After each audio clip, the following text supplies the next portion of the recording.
business taxes. Was stressing about all the time and all the money you spent on your taxes. This is my bill? Now Business Taxes is a TurboTax small business expert who does your taxes for you and offers year-round advice at no additional cost, so you can keep more money in your business.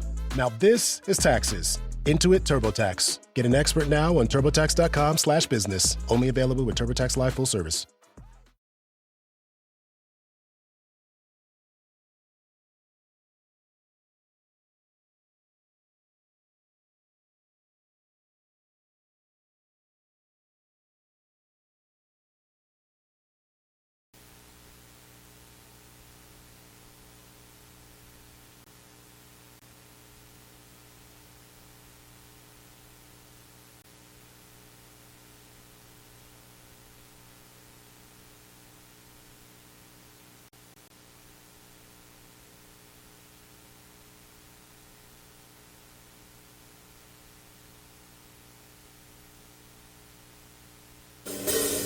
The best late-night conservative talk show in America, AmericaHillary Radio. And listen, there are no people better on the air to give you the best in conservative talk than Zacchaeus Sean and Zacchaeus Clinton. And we're working on immigration papers for a certain other guy who happens to work here, too. For those who are tuning in around the world to the best late-night conservative talk, AmericaHillary Radio. The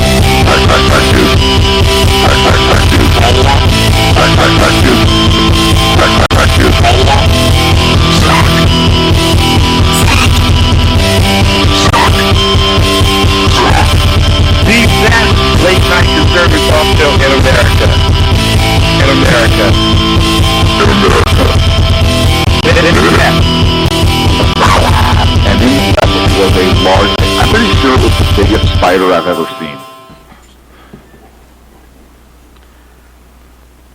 And welcome to the Sackheads Radio Show live on the SHR Media Network. Good evening, ladies and gentlemen. It is the 9th of December, 2015. I am your host, Sackhead Sean. Sitting across from me instead of off to the side, because Sacco sucks, is Sackhead Clint. How are you, sir? I'm well. I'm actually in studio this week. Yeah, I'm a little disturbed by this, actually. Gonna lie.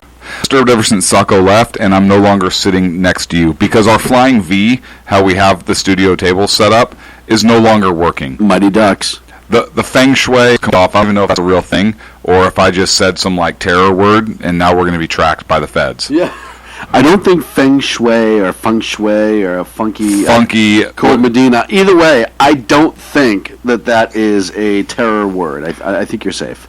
Well, I don't know. I mean, how do you really know these days?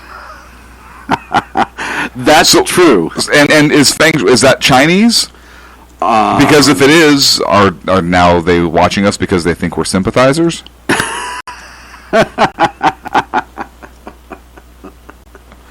we could be Chinese sympathizers. So we're commies, essentially. Essentially, we're commies. And everybody that listens to us knows what tremendous commies we are. How are you, sir? I'm doing well, you know. It's actually doing much better this week than I have in weeks past. Yeah.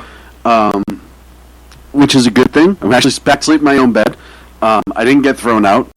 Really? But This time.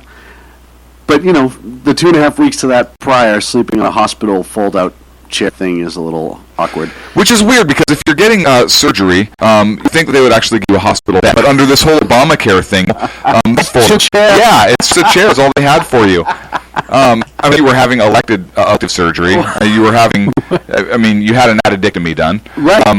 So now you have 3, which is a little odd. Well, you know, everyone's trying to make their mark in society. Right. And I saw what Bruce Jenner did. I said, you know, I don't check. Right. I actually want to get manlier. Right. And we had this discussion, and then you saw this picture of Mermaid's dad, and you were like, "It's a trident. I could do something." Everyone in the chat said he's surprised I didn't get a bed sheet on the floor and a pine cone pillow. For the pillow, I actually got like a net of just old copper wire. Really, and that surprises me because with Obamacare the way it is, and some of the changes that have come down, I thought that they were using old surplus airline pillows because the airlines no longer give them out, right? So they went somewhere. I thought they went to beds. Yeah, they're like the size of the marshmallows, like not the buns. Well, you know what's funny is, Obamacare. I have somebody very close to me that works as a healthcare attorney. And You do. Because it is that dangerous for me to mention him by name. He can't contribute. He won't want about Obama. But one of the things he brought up to me this week with Obamacare is, do you know that more and more exchanges, especially in Massachusetts, I think there's 2 more exchanges that went bankrupt, and literally they're paying out $500 for every $5 they make. Yeah, look, it'll be fine. Listen, these health exchanges a ton of money, and that's what you don't understand.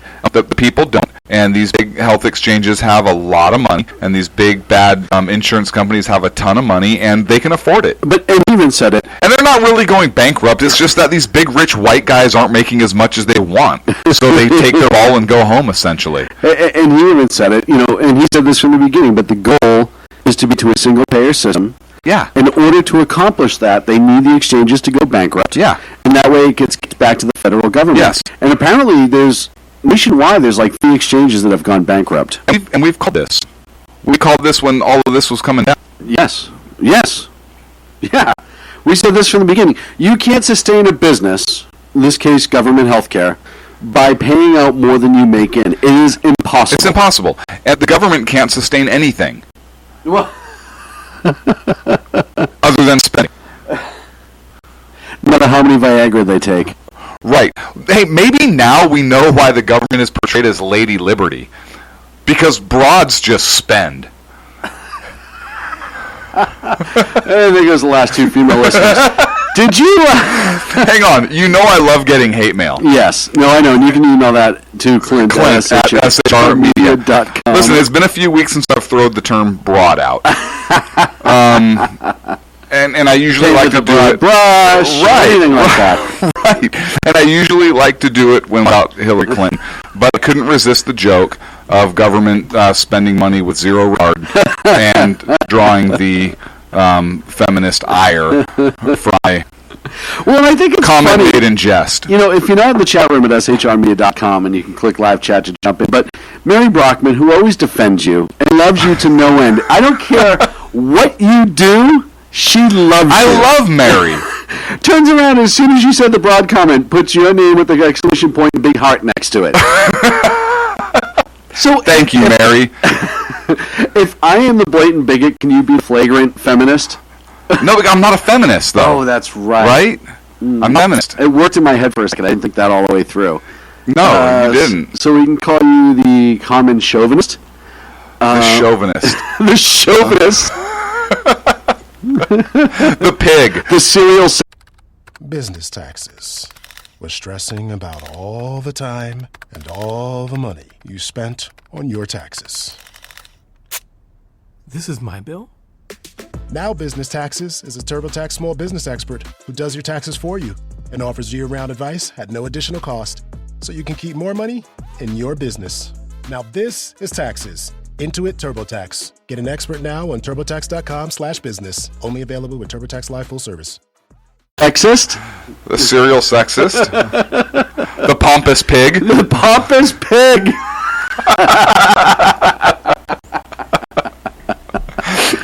I don't know. I'm sure I get called some good names with some hate mail that we get, and so I'm sure somebody will come up with something that'll be pretty colorful that we can latch on to there.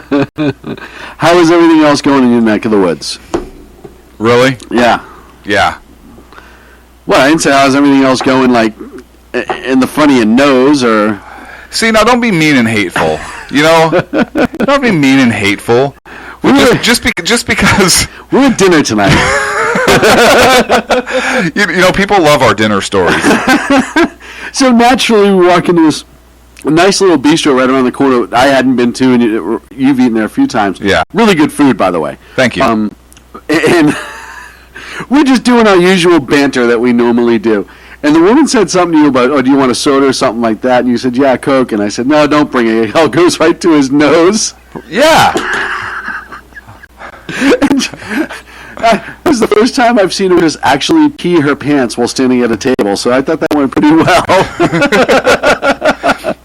this after, so first of all, we walk in, and everybody looks at us immediately like we're that gay couple. Right. Right? Because we're kind of in that We're part, walking right? into a French bistro. Right. Just you and I. Right. Holding hands.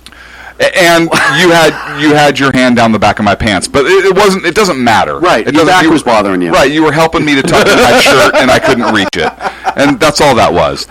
So we go in, and we immediately get to the table, and it's like older couples, like they're drinking wine, like the whole 9 yards. Quiet, yeah, and we're jackasses. And you think quiet French bistro. That's the only analogy I can make. Right. Individual tables all throughout. They have the bread store on one side, little kitchen in the back. Quiet ambiance, if you will. Or ambiance, either one. 2 minutes walk in the door. Right, and then we walked in behind him. So Sean orders a water, but not like I can get you anything to drink, but not just a water.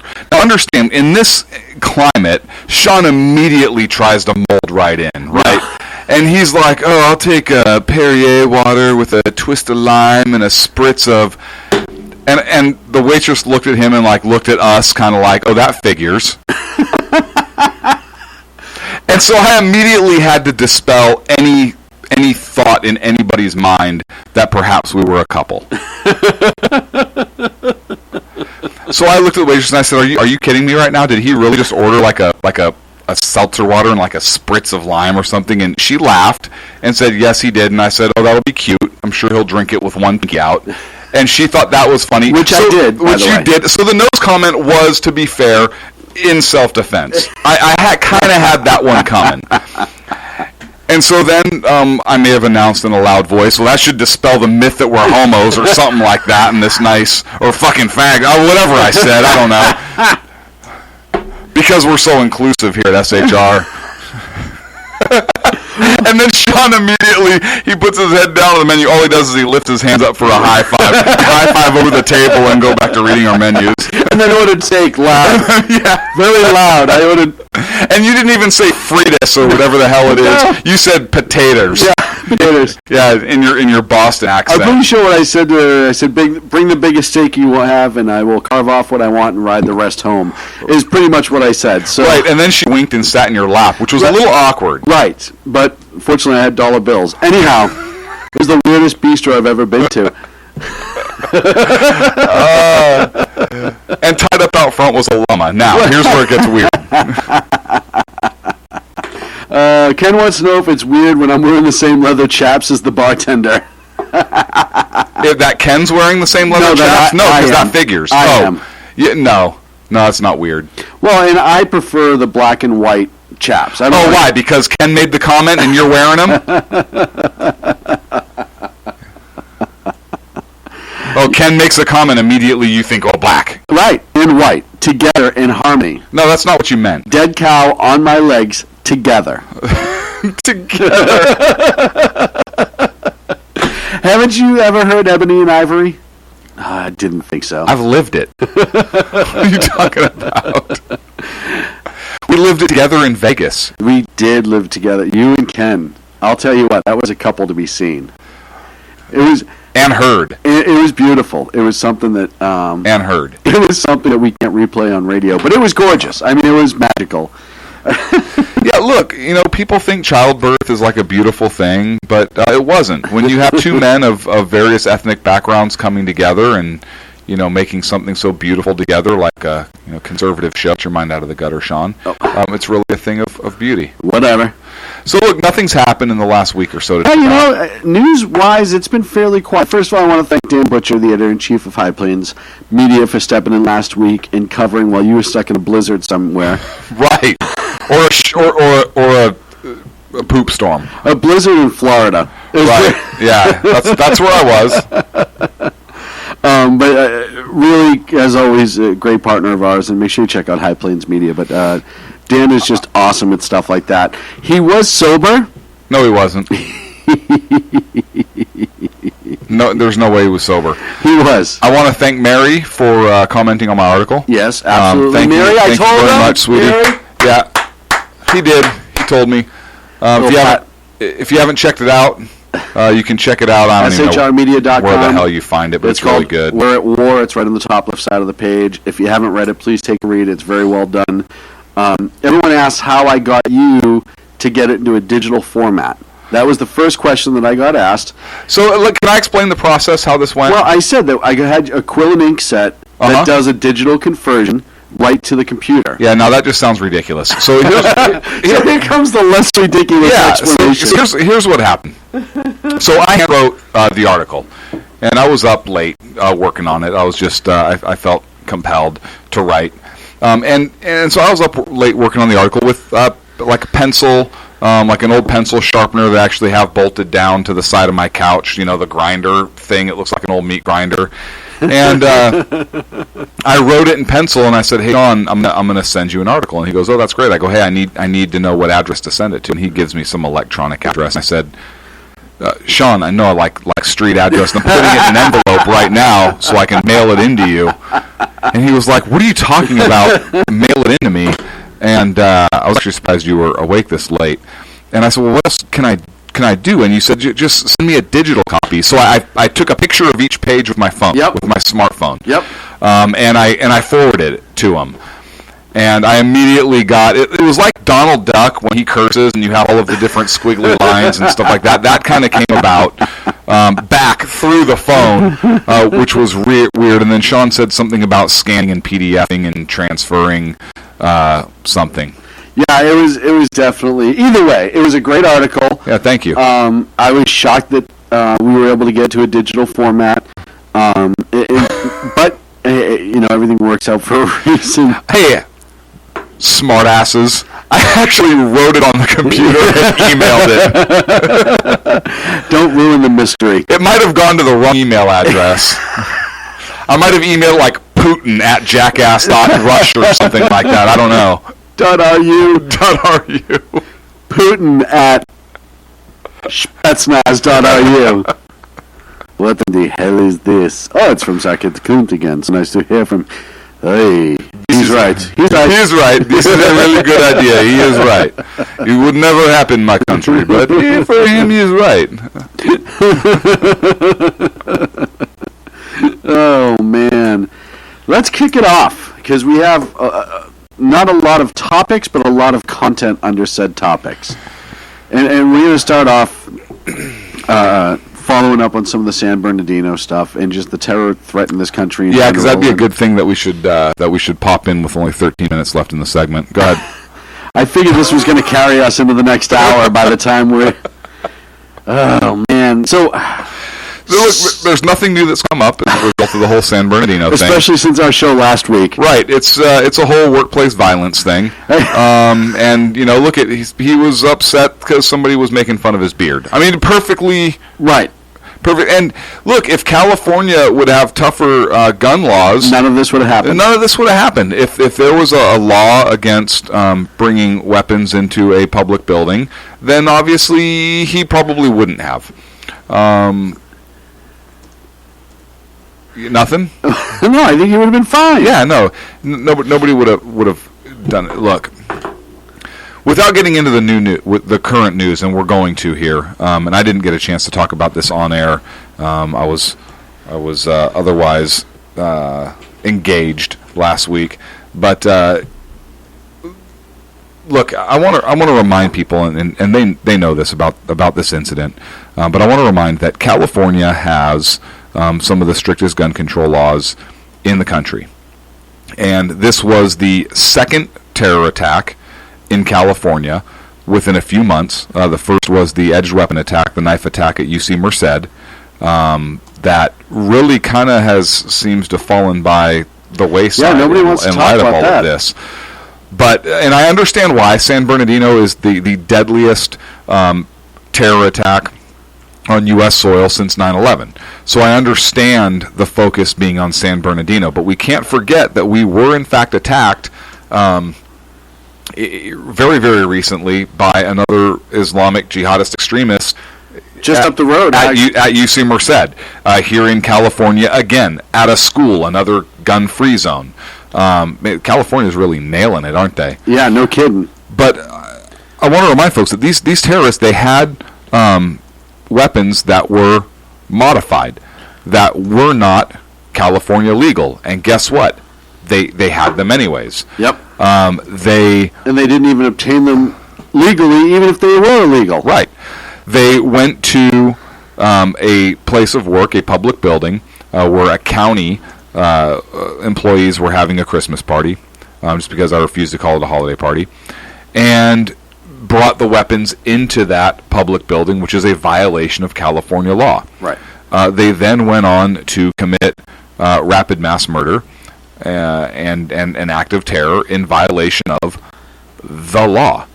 And look, I don't know. We've talked about this, and I wrote a little bit about it in the article. But had it not been illegal for weapons to be possessed in a public building, and if one or two of those victims had been armed, this could have had a very different ending, and it probably would have. And I want to touch on one of the points I made in the article that really hasn't been discussed much. And look, everybody's talks about gun control being a debate that's coming up now, which is asinine because it should be the terror fight, not the gun control debate. The other thing that really seems to be coming up with this is, the border thing else. But if we look at the response to an incident, and we've talked about it before on the show, it's not going to be the military. It's definitely going to be American law enforcement, as it was in this case. But before that, there's a component of this that's not being talked about, or at least I have not heard it been talked about. And this is what prompted me to write the article, kind of as I thought about this. And I really wanted to expand on it more, but it was like 4 a.m. But there may be follow-up articles coming. The people of the United States make up the informal militia. This is talked about from from the founding fathers. The militia is the people, body of the people as a whole. And as a matter of fact, current United States Code defines the militia as the formal and the informal militia. It talks about both, the formal militia being the National Guard and so forth. But the people themselves are the informal militia. So first of all, the gun control of, they're talking about militia, which is the National Guard, really kind of goes down the drain because if they're using the militia argument, then by our own current laws, as well as the foundational theory, is the militia is all of us. With that in mind, the militia, the informal militia, has an obligation to protect this country from the inside. And we look at when American citizens had to send firearms in World War II over to Great Britain because they were so worried about a German invasion, and guns were outlawed, and the citizens did not have the ability to repel and engage an invasion or fight back. So American citizens donated firearms to send over there. If we as Americans were more armed, or it was encouraged as a matter of national security, we would be a much harder target as a whole. We wouldn't be engaging in these discussions of, how do we harden this target? Or look, we need to harden our entire country. Right. And we can talk about borders or whatever, but even if you're not going to secure the borders, if you have an armed populace, and these Islamic extremists understand that the moment they begin to commit an attack, they're going to be attacked in return by an armed population, or at least a segment of the population. Let's say 1 in 4.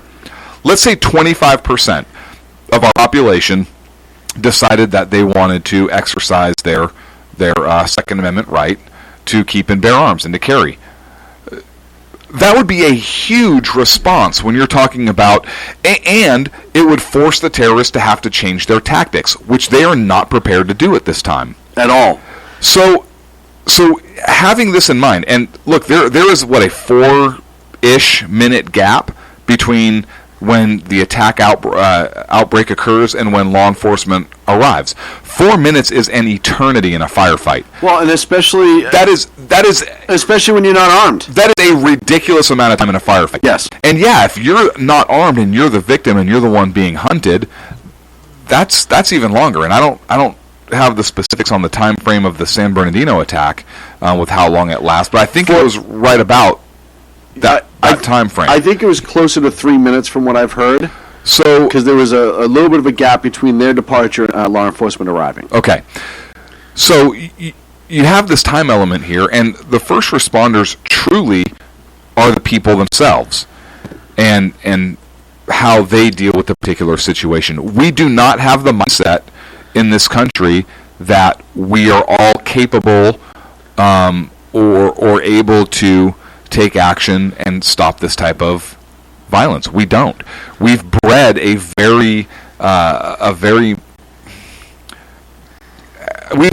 mindset of being victims here in this country. Yeah, we've pussified America. We have. From, hey, all children get in trouble if you fight back. You can't even fight back and defend yourself. I've told you that story.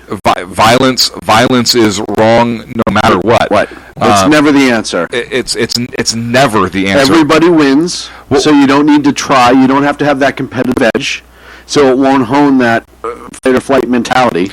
Look, guess what? Sometimes violence is necessary. I agree. And there's I saw a couple great memes this week, and I sent them out, and it says, look, some men are morally opposed to violence. They are protected by men who are not. Right. And it's absolutely true. Look, violence doesn't look good. Nobody really enjoys violence. Nobody likes violence per se.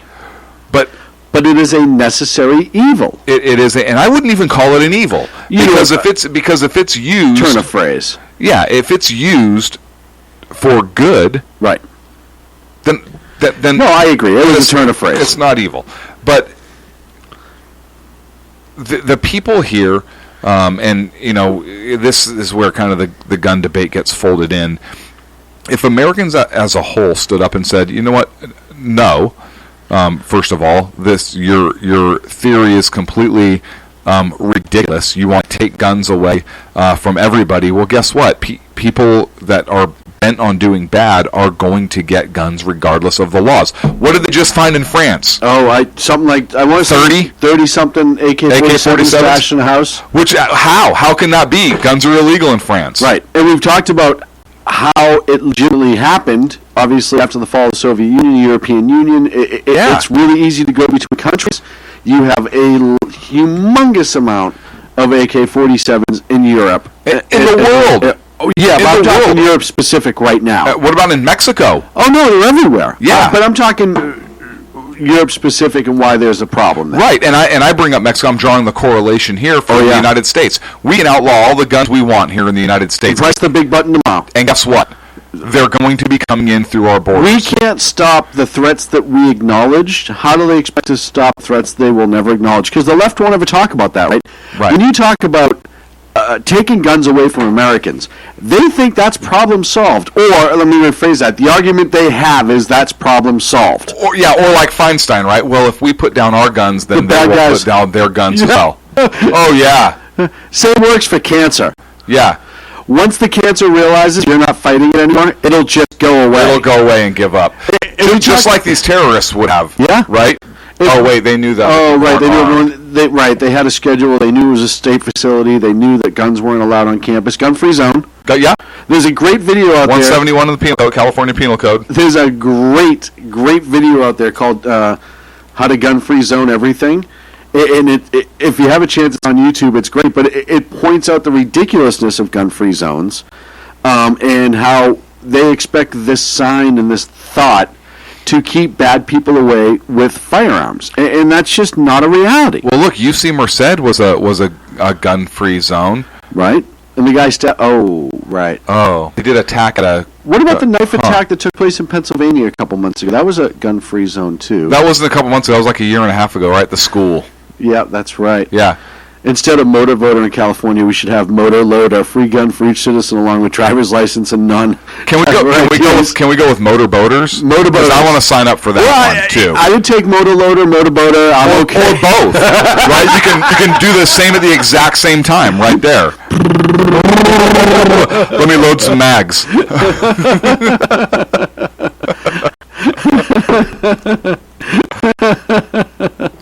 80 to 90% of mass shootings in this country have been on gun-free zones. That was from Jersey Joe. Oh, absolutely. And by mass shootings, all that encompasses in this country is 4 or more deaths that occurs as a result of one incident. And that's the other thing, too, that when we come back for the break, I want to talk about the media and how they have spun this into gun control and really just follow the narrative of the White House, horrifically, and some of Josh, what's that idiot's last name? Josh Not So Earnest, in his comments. I think. Well, he's got a code name, and I think it's douchebag. Yeah. I think when Secret Service refers to him, it's douchebag. That's unconfirmed. All right, everyone on the move. Big ears and douchebag coming down the hall. We'll talk about big ears and douchebag and the rest of the liberals on the left. All that and more right here on the Sackheads Radio Show, live on the SHR Media Network. Conservative media done right. You're listening to the SHR Media Network. Conservative media done right. You're listening to the SHR Media Network. Times are dark. The people are misled by corrupt politicians, lied to by establishment media, and deceived by the false messages of Islam. A nation looking for direction needs a guide. It needs a man with a cane. I'm Dave Milner.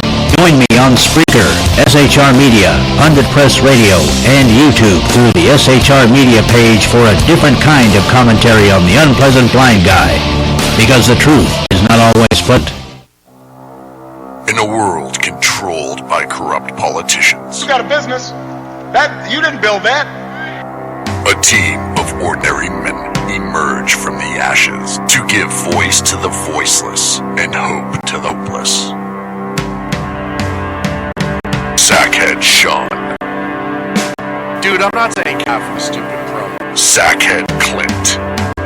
All good friends of ours usually show up drunk. Also starring Sacco as the producer. I'm a little bit drunk, cause I'm drinking.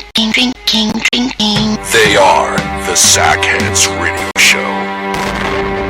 Every Wednesday at 8 p.m. Pacific on shrmedia.com.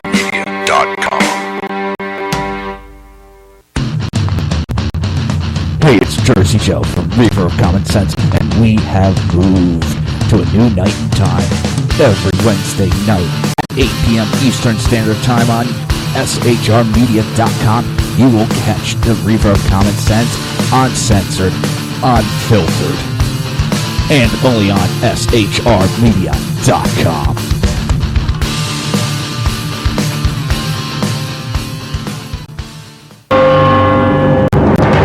Hello, I'm Matt, a student at Hillsdale College. Here's Hillsdale President Larry Arnn on the continuing relevance of the Constitution. Many argue today that the Constitution is outdated because it addresses problems peculiar to the 18th century. Some parts of the Constitution read rather quaintly. Consider the injunction against titles of nobility in Article 1, Section 9 of the Constitution. But is that so outdated? The purpose of the injunction is to prevent the government granting special privileges to some for partisan reasons. This strikes at the heart of the rule of law. The crony capitalism so common today is a place where the government bestows favors and tax dollars on some businesses to give them a leg up over others.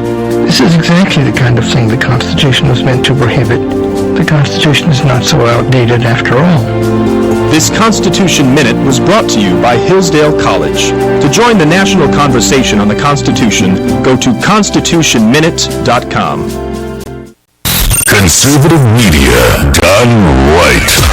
You're listening to the SHR Media Network. And we're back on the Sackheads Radio Show live on the SHR Media Network. Thank you so much for joining us. Before we went into break, we started talking about San Bernardino and kind of caught up on the initial incident. Hang on, I want you to know something. I got my first piece of hate mail already. I was just called a horse's ass. So your broad comment? Yeah. Unbelievable. Some broads have no sense of humor. I'll tell you what. Right? You know? You want to be all touchy, huh? Yeah. Man. Yeah, you want to be all sensitive. But here's what I don't get, right? What? You can call them broads and they can get offended, call you a horse's ass, and that's okay. Right. Right? If you're going to be mature, don't throw out names. Right. Be creative. Right. Right. Be creative if you're going to say something. Right. Don't send me a picture with a horse's ass on it. First of all, and Donald Trump right next to it. If you want to make it look like you find something with a huge nose on it. Right. And then hang on. Maybe the horse's junk is supposed to be the huge nose. Oh, so listen. Hang on a second. She may actually be freaking genius. Right. As we think about this. Right. I didn't think about that. Because at the same time I'm being called a horse's ass, I'm also essentially being told I have a huge schnoz like Gonzo. Right. Well, if she wants to step up and jump in the chat room. Because in this picture, like, it kind of is hanging down. Well, like the sheath needs to be cleaned. I'm not lying. Oh man! So the fallout of the San Bernardino shooting incident, I should say, has been somewhat pandemonium. We had. Every time you say pandemonium, I think of like WWF, old school. It's pandemonium in here. He's going over the top.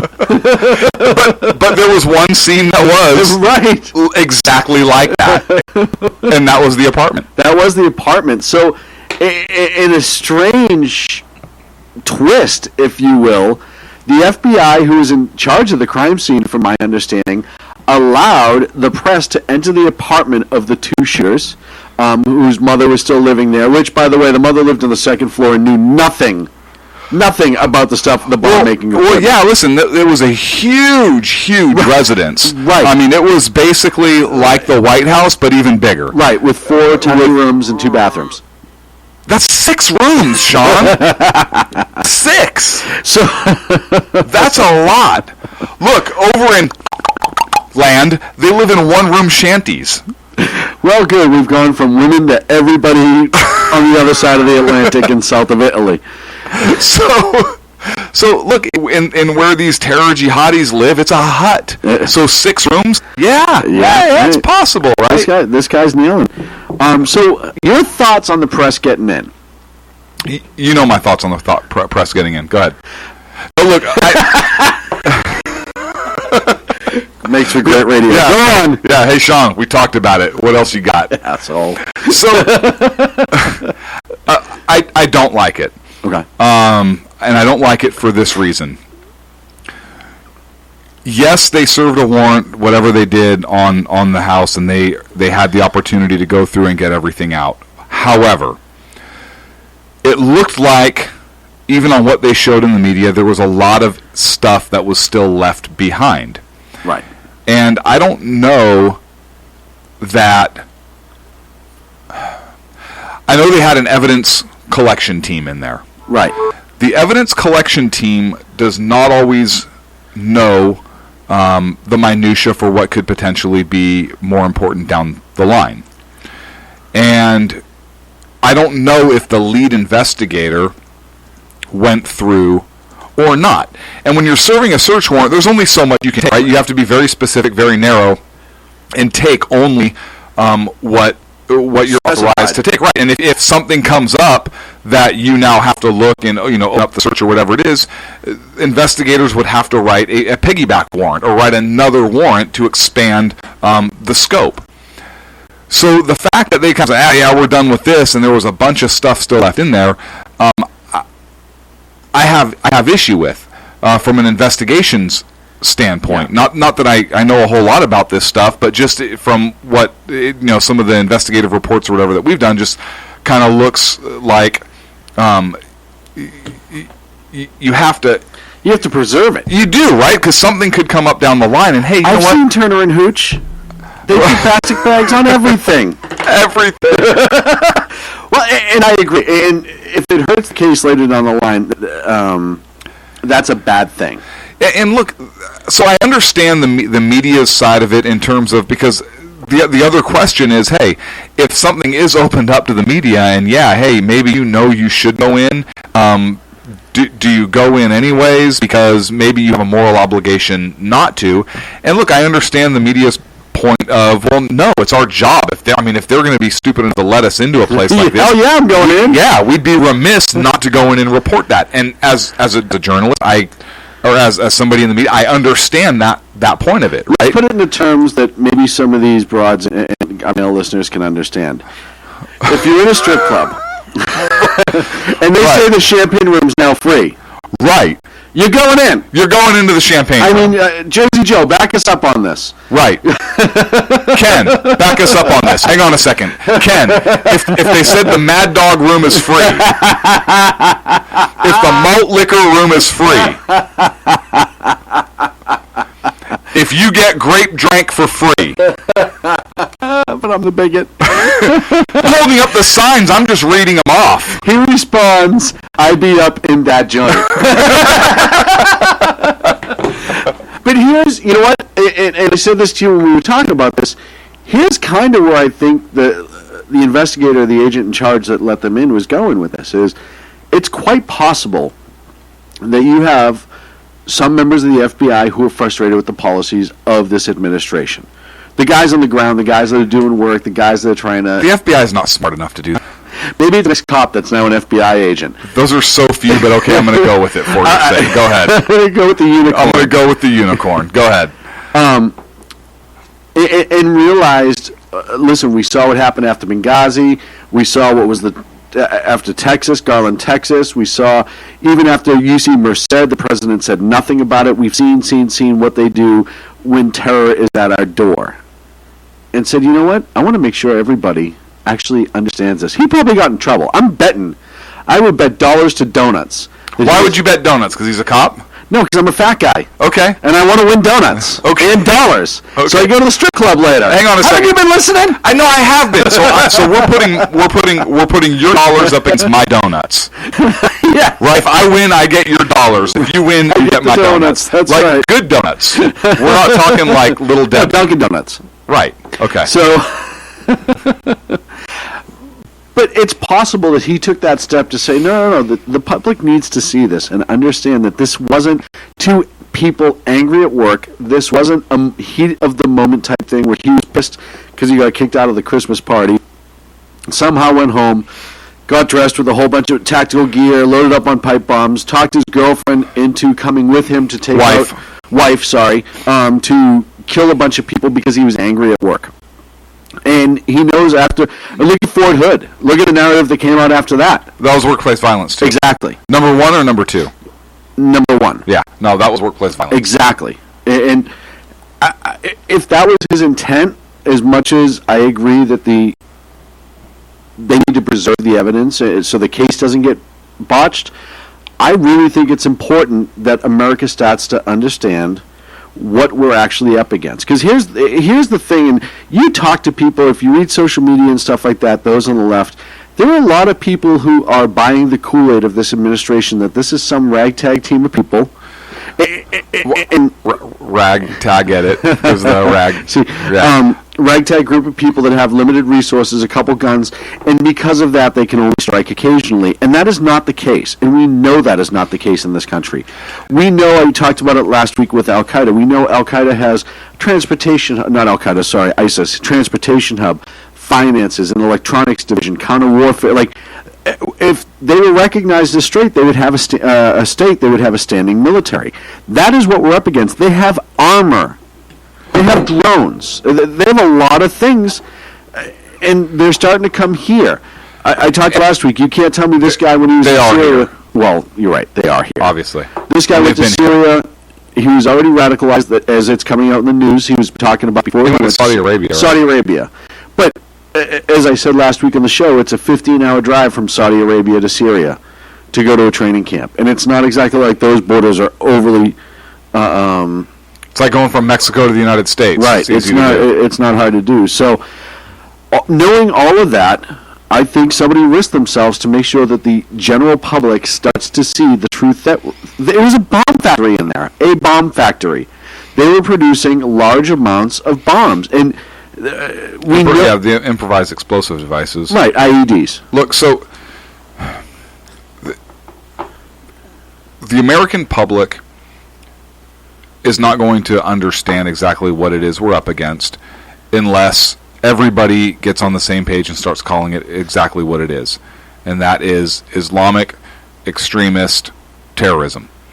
There are so many people. Look, the President of the United States refuses to call it such. Now, he did say something in his speech that I actually agree with. Congress should declare war on ISIS and on... He said on the funding. He said Congress should allow the funding. He didn't say declare war. He did say declare war. He said the left has been calling on Congress to declare war, but they won't do it. No, because the Republicans do not want to declare war. He will have to take action. That's not what he said.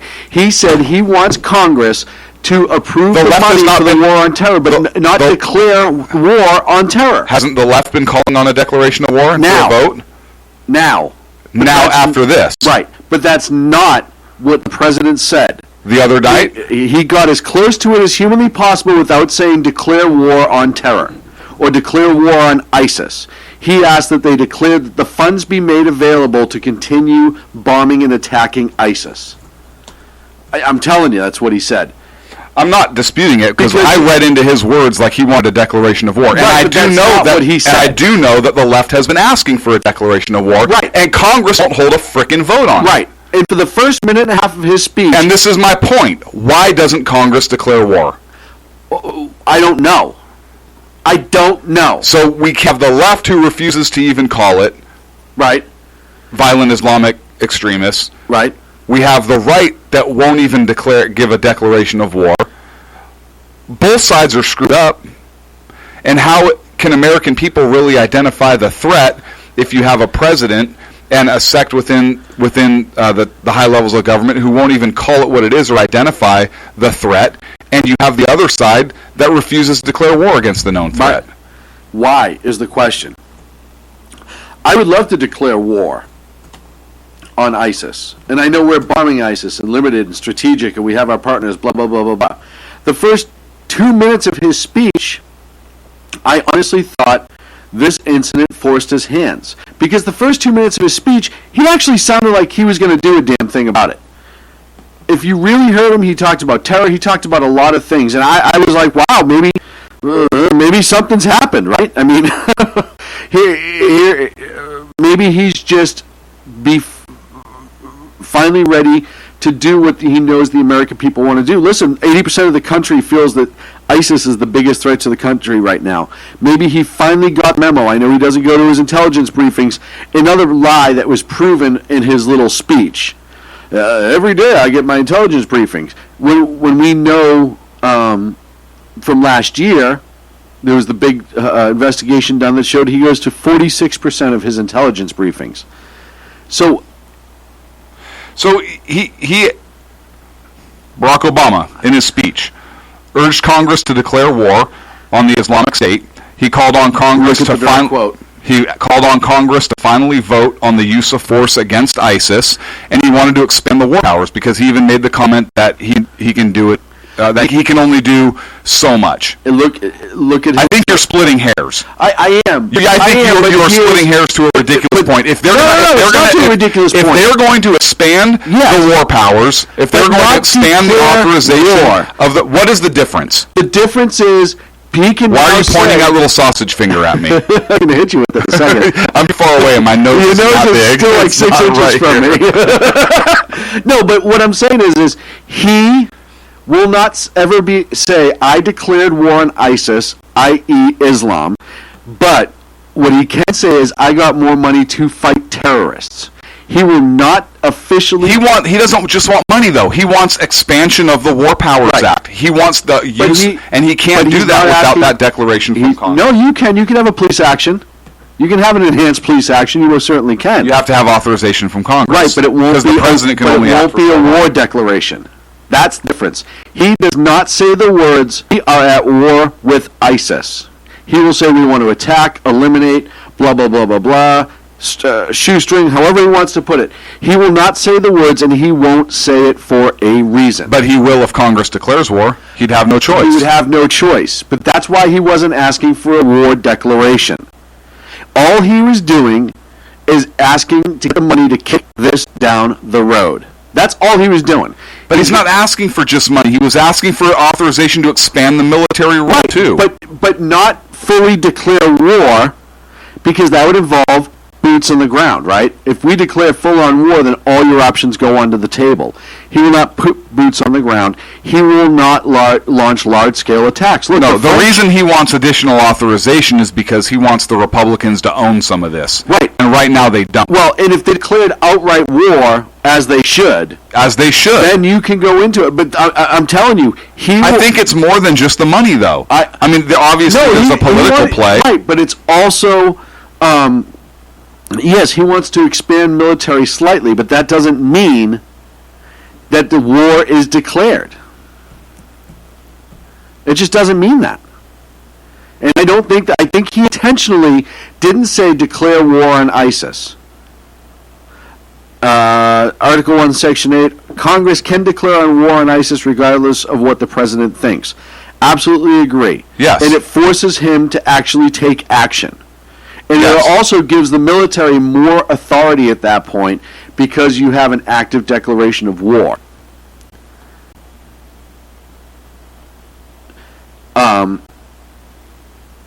Sorry, I have 15 different chats going on here. Okay, here's what he said in Political Review. Jersey Joe got the quote. Finally, if Congress believes, as I do, that we're at war with ISIL, it should go ahead and vote to authorize the continued military force against these terrorists for over a year. I've ordered our military to take thousands of airstrikes against ISIS. I think it's time Congress to demonstrate that the American people are united and committed to this fight. But he didn't ask for a war declaration. What the hell does that mean to you? That sounds to me like he wants a freaking war declaration. No. What he should have said is, I request that Congress make a declaration of war against ISIS. You don't want, I want them to be 100% sure that I've declared war on ISIS. And I think that was one of his little, I'm going to change the wording slightly. Okay, so he doesn't want a declaration of war. He wants a vote to increase military use and expenditure in the region so that we can continue to fight them. But didn't he say he believes that they're at war? As I do at war, but he still didn't ask for the declaration. I think it's one of his... Read that first part again. I understand it. Finally, if Congress believes, as I do, that we're at war with ISIL. Yes. But he didn't say... But if he's saying what I'm saying is, we've seen him do this in the past, where he leaves out and changes certain words. We have. In order to turn around and say, no, I didn't say that. What I said was... Oh, so this way, if he asked for a war declaration and he gets it and it goes right, he could say, well, see, I asked for a declaration of war because if you read this first part, he can say whatever he wants. And that's my point. So I'm looking at it like, hey, look, you tell me that doesn't sound like it could be a war. He's asking for a declaration of war. Of course it could be, but he didn't say the words. He said if Congress believes that we're at war like I believe, then they should vote, essentially. For a war declaration, oh my gosh. What I'm saying is with him, all his little political bullshit that he pulls, I think that's very specific to not come out and say, I call upon Congress then why to give the preamble? War. Then why give the preamble so of if Congress you can say that I wanted war. To do something about it. That's why. But all he had to do, he doesn't have to say if Congress believes we're at war like I do, then they should vote on it. He could have just said, hey, this is a serious threat and I want Congress to authorize additional funding so we can take additional actions. But he specifically used the term war. And he not only said that he believes we're at war, but he says if Congress believes that we're in a state of war, then they should vote on it. And what does that mean? If Congress believes we're in a state of war, and if he believes we're in a state of war, then what the hell else would they be voting on? But he never asked. They'd be voting for never specifically putting us at a state of war. Because if he asked for a war declaration against ISIS, the headlines the next day would have been Obama asks war declaration or asks for a war That would have been huge. No, it wouldn't. All over the place. No, it would have been. I don't think so. I disagree. And you can disagree, but you're wrong. Okay. Because there's one of. I'm looking at a headline right here. I disagree, but you're wrong. Dickhead. I'm looking at a headline right here where it says Obama calls on Congress to formally declare war on ISIS in Oval Office address. Who's that by? Jonathan Broder. Never heard of him. Yeah, never heard. Yeah, you're going to use that as your backup. Good job. Well, it's from Newsweek. Oh, Newsweek. Yeah, you know that really conservative rag Newsweek. But I don't think he ever wanted to have the clip where he goes out and says, I am asking. I think it's a political bullshit move. Of course it is. Okay, just agree with that. I agree that it's a political bullshit move. But that's what I mean is. But you can't tell me that based on his words, it's not reasonably inferred that he's asking for. Hang on a second. That he's not asking for a war declaration. I don't because I'm not the only one that thinks that. Here, Newsweek, who they're a total conservative rag. Newsweek also believes that he was asking for a formal declaration of war on ISIS. It could absolutely be inferred that way. I understand what you're saying. Okay, that's all I ask is could it be inferred my way? I said it could be. No, you didn't. Yes, I did. You were arguing tooth and nail because you're from Boston and that's what you like to do. Because you're a freaking man.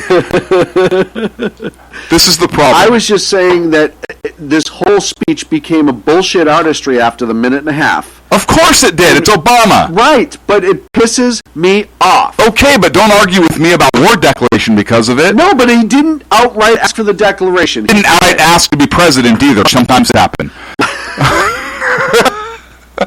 Shit happens. And then he went on in his speech, and he immediately went after what we knew he was going to go after was gun control. Guns. Because that is, and it's so funny to think that people in this country still believe that these guys would plan this all out. Hey, we get a couple AR-15s, we can, fire down the pin, make them full automatic. We can send away for a parts kit for 30-round magazines, blah, blah, blah, blah, blah, blah, blah. And I'm not saying anything they don't already know. And turn around and be like, oh, damn it. We can't do it. They have you seen the penal code in California? They have laws against that shit. Yeah. What are we going to do now? I guess we're just going to go back to the Middle East and be angry. Guns in bad hands are inevitable. I hate to say it. We can talk about, we say it all the time, if you hate gun violence, blame China. Right? Right. They invented gunpowder. They invented gunpowder. This never happened. Right. But it's back. We still need to make that T-shirt. We do need to make that T-shirt. But we are where we are right now. Guns are all over the world. We talk about AK-47s. I've talked about this before, and I'll say it to the day I die. If we outlaw guns in this country tomorrow, all of a sudden, the cartels in Mexico are just going to go from running drugs and people to running guns. And you're still going to have the same problem. You're not supposed to have pipe bombs either. But these assholes did.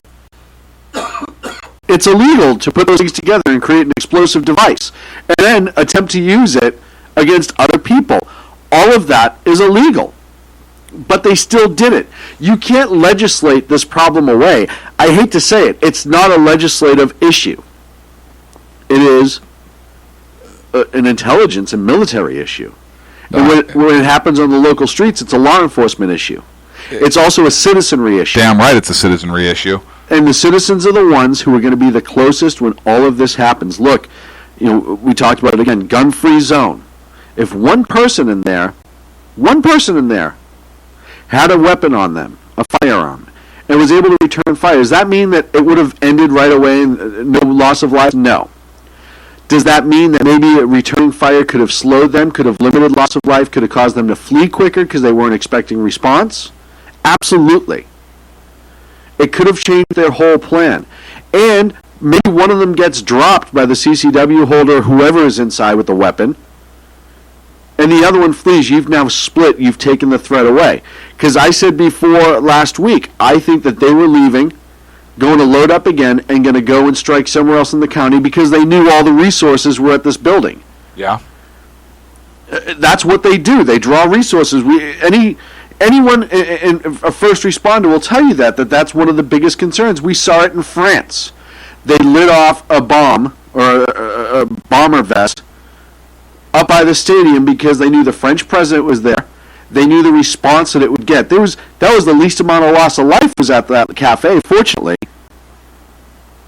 But what did it do? It drew all the resources from Paris up to that area, thinking that's where the attack was going to happen, and then the secondary attack comes, and it was far worse. And we saw it. We know ISIS uses this tactic. This is not anything new. We have to stop this ridiculous belief that guns are the problem. It is not the problem. It is the ideology of friggin' lunatics who feel that if you do not pray next to them, then you are to die.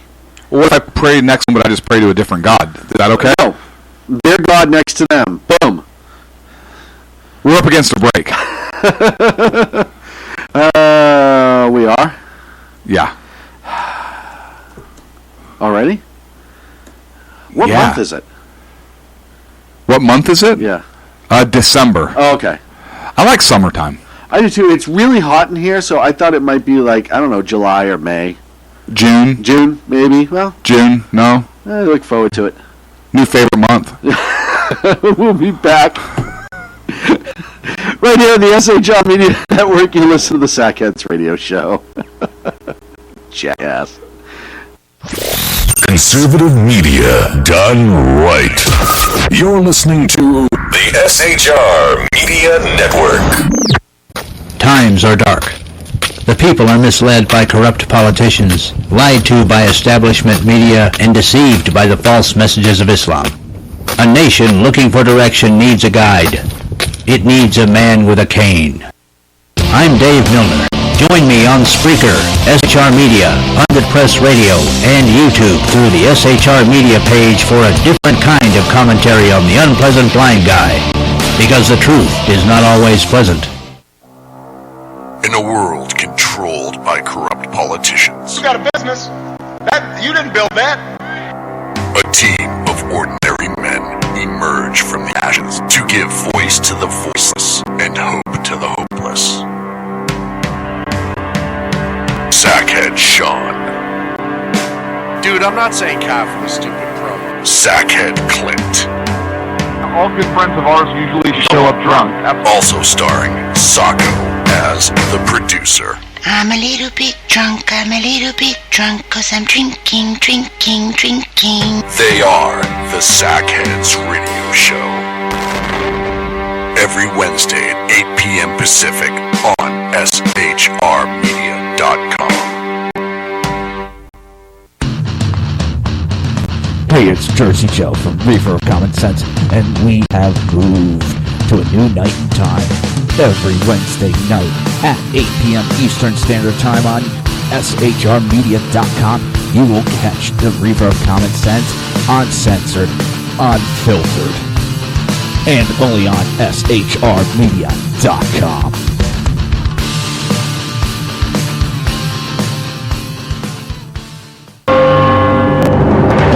Hello, I'm Matt, a student at Hillsdale College.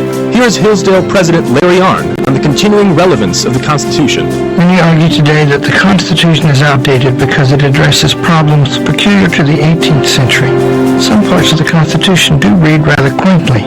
Consider the injunction against titles of nobility in Article 1, Section 9 of the Constitution.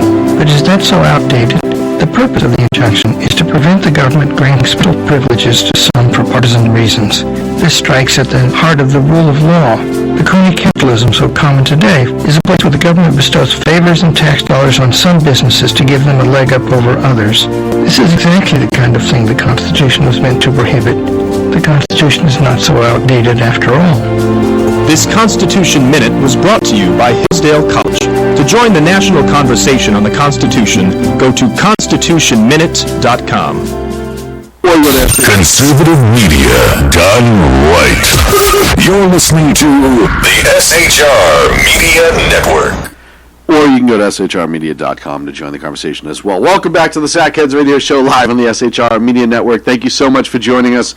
If you were listening and not in the live chat, shame on you. Shame.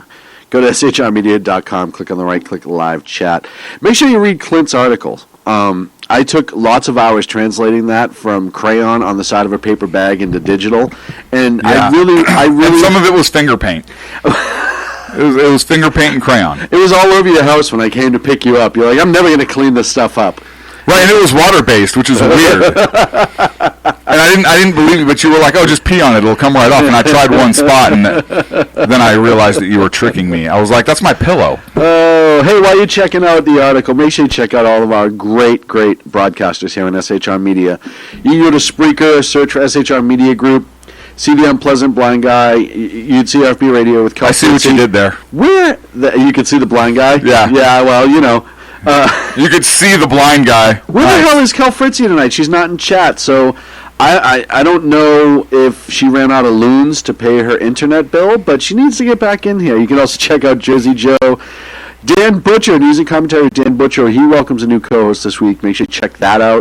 Lots of great things going on, and we're really excited here going into 2016.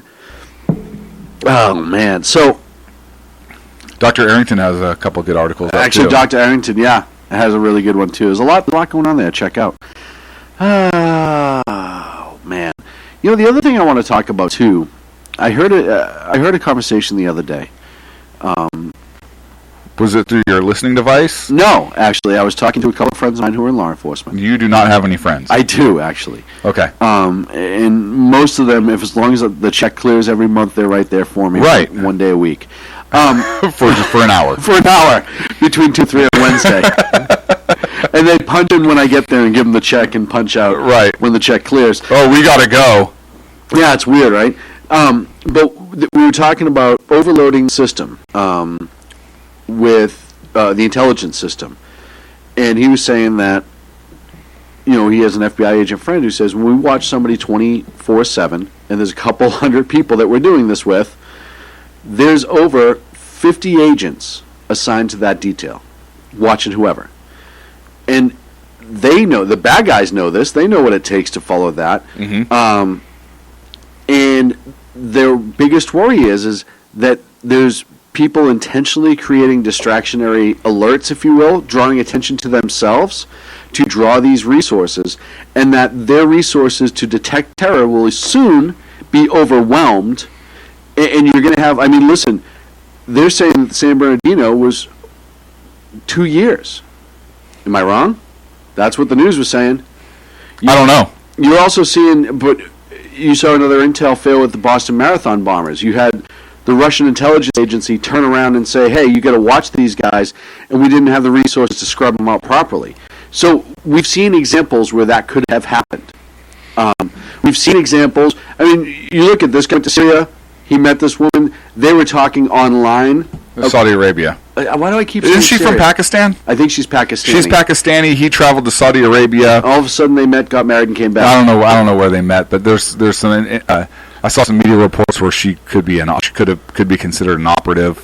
Right. I don't know. But somehow they made it through the system, and you can't tell me that there weren't enough flags with there her fraudulent documents. With her fraudulent documents. So you see that the system is being overwhelmed. So the people who tell you, oh, you know, normal people don't need guns and to worry about it because the government's all over it. Listen, our intelligence agencies do a pretty damn good job, and I'll give them credit for that. They work really hard to try to keep us safe, and I absolutely thank them for that. And I know it's a thankless job. I know we've talked about on this show, talked about their tactics to try to do that, but I honestly believe that those folks who are kind of doing the boots on the ground work in those communities are doing everything they can to limit the loss of American lives. New information came out that back in 2012, these two individuals may have conspired to carry out an attack back in 2012. Wasn't that before they were married? This is just information that's coming out. CNN was citing two U.S. officials who reported earlier on Tuesday that Farouk, not her, but that Farouk and another unidentified individual were planning on carrying out an attack in 2012. But at the time, there was a series of terror-related arrests in Southern California. And they bounced. And they didn't go through with it. So this guy has been planning for years to carry out an attack. Yeah, he's really wanted to actively. And so he has flown under the radar for that long. And now there's information coming out where there were photographs or whatever of a local high school down in San Bernardino that are pretty odd to have. And so now there's speculation of whether these two were going to continue their attack or engage in another attack, perhaps at the high school or some other school in the area, which, based upon what they had, it makes sense. Right. Right? Well, we talked about that, too, when we first brought that up. Well, and it also fits the narrative, not the narrative, but it fits the methodology of maybe they didn't have as big a fire team as they had in Paris or they had in Mumbai, but now they're hitting multiple targets. Right. Right? And with all the chaos, absolutely, with all the chaos at the office party, now they have a school incident, another gun-free zone, with resources already and tactical teams already deployed elsewhere, and another hit-and-run type attack. Absolutely. And, yeah, it could have been bad, but it seems like maybe they were intercepted in their vehicle. on the way. Fortunately. Fortunately, one smart cop, which is all it takes sometimes, just happened to be doing his job the right way. Yep. And said, oh, you know what, this matches. And I was telling you, I was listening to the police transmissions all day. I know just before that vehicle, they called it slow rolled. I guess it means they kind of check out what's going on, by one of the traffic positions that was blocking traffic going to the attack place. And then when the officer tried to make contact with them, they sped away, and the other officer then engaged, and the pursuit started, was what it sounded like listening that day. So we got lucky in a way, right? We got lucky on a couple different things. We know law enforcement did their job. Well, yes. You had alert cops on who did a damn good job. Did a damn good job. But you had missed intel, you had the initial attack, you had a pretty sizable IED inside the attack place that was meant for first responders. Probably. It failed to ignite, or it failed to detonate, rather. And then you had these guys who came back close for whatever reason. I could speculate, but I don't know. And fortunately, the cops that were around there were paying attention and stopped what could have been a secondary attack that day. And I said that immediately when I was watching and listening on the news earlier today, that was my biggest fear. Because we see them disengage a target and move on without showing up at a second target. And the initial call was a 3-man fire team. I know listening that day that they stopped back at the house in Redlands, California. We can speculate as to what they did there. I think they were loading up again to go back out.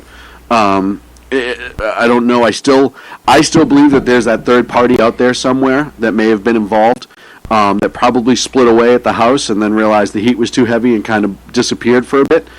But all of these things, it was a combination of luck that IED didn't go off and kill the rest of those people lying on the ground that were injured in there and hadn't been evac'd, and all the people attempting to save and evac them. And it was luck that they were stupid enough to come back and a cop was smart enough to pay attention to it. But it could have got a lot worse. And that's what my concern is right now when we talk about terror in America. I got it. Is the fact that it can get worse. And our response is what it has to be for these sort of incidents, for law enforcement, fire personnel, all that. You mass casualty incident, you have to deal with it. But what that opens us up to... But it's not. It's not what it should be right now. I agree. But it's what the norm is. Now, whether or not... But the norm needs to shift. I absolutely agree. In this country, you look at just the still photos from the media on how that vehicle was taken down, and there were 3 armored vehicles there. There was a smaller tracked vehicle, and then there were 2 armored vehicles at each end.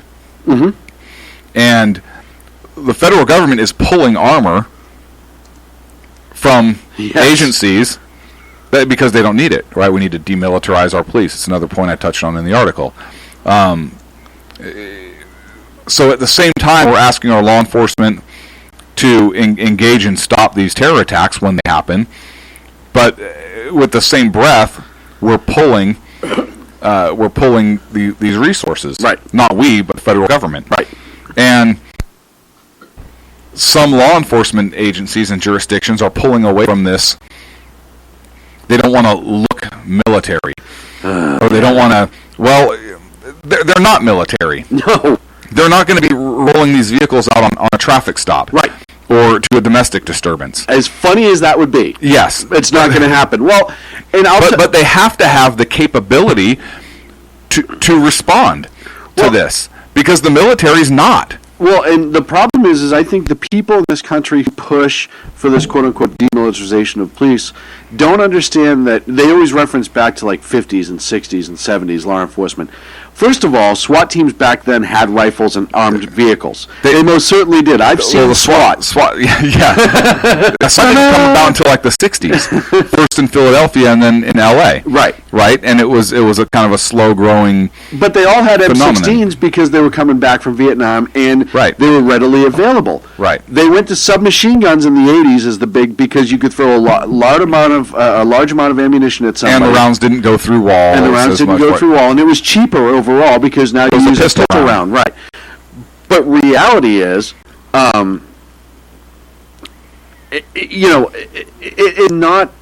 it's not the police going above it. The police departments for years have always gotten hand-me-down equipment from the military. That's you used to see deuce and a halves in the Northeast all the time that were used by police departments. Fire departments use them for brush breakers to get into wildland fires.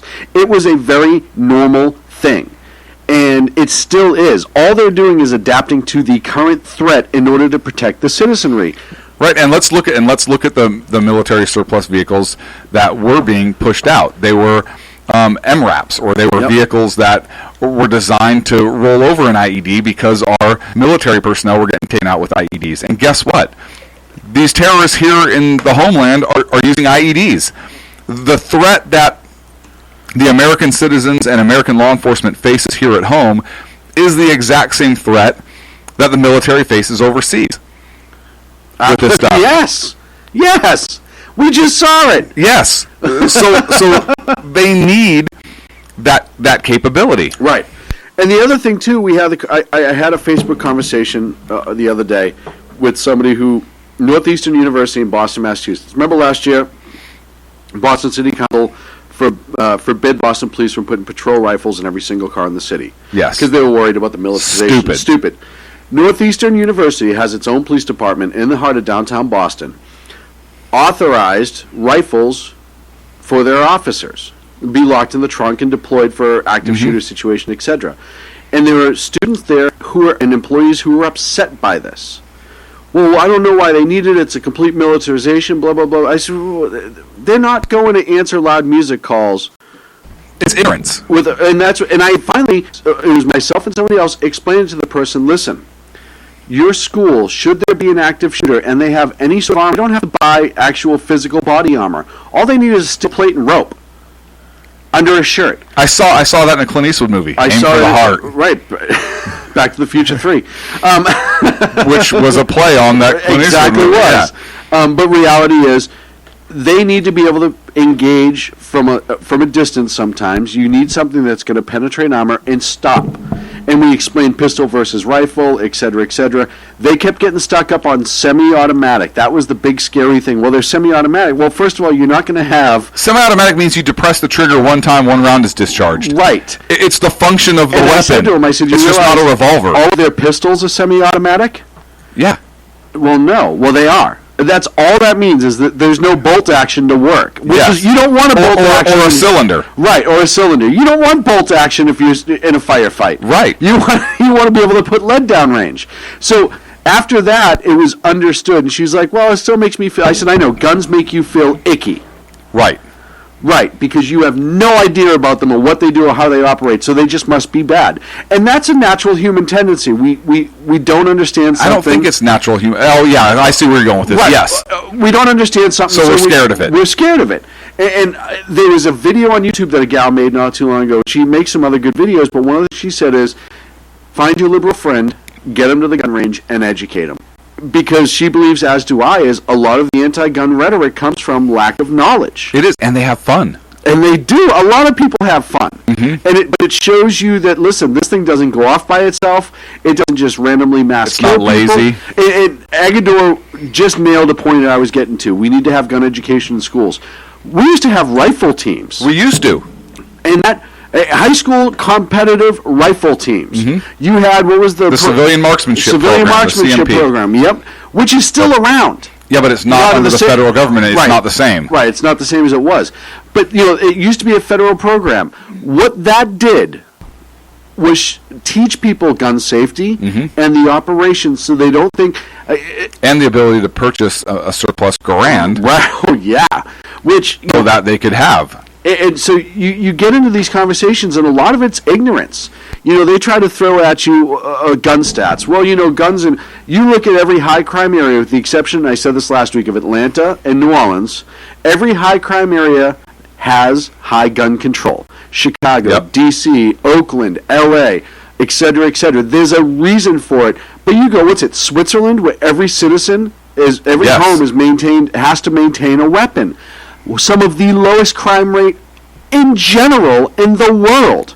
You look at what happened to Australia when they banned weapons. Crime went up 10 to 15%. Person-on-person crime went up to 18%. Crimes with firearms went up 15%. How could that be? Oh, I don't know. Margot? Well, Christmas vacation. Look at gun sales since Obama took office have skyrocketed. Gun sales and ammunition sales. Right. The violent crime rate has decreased in the same period of time. Yes.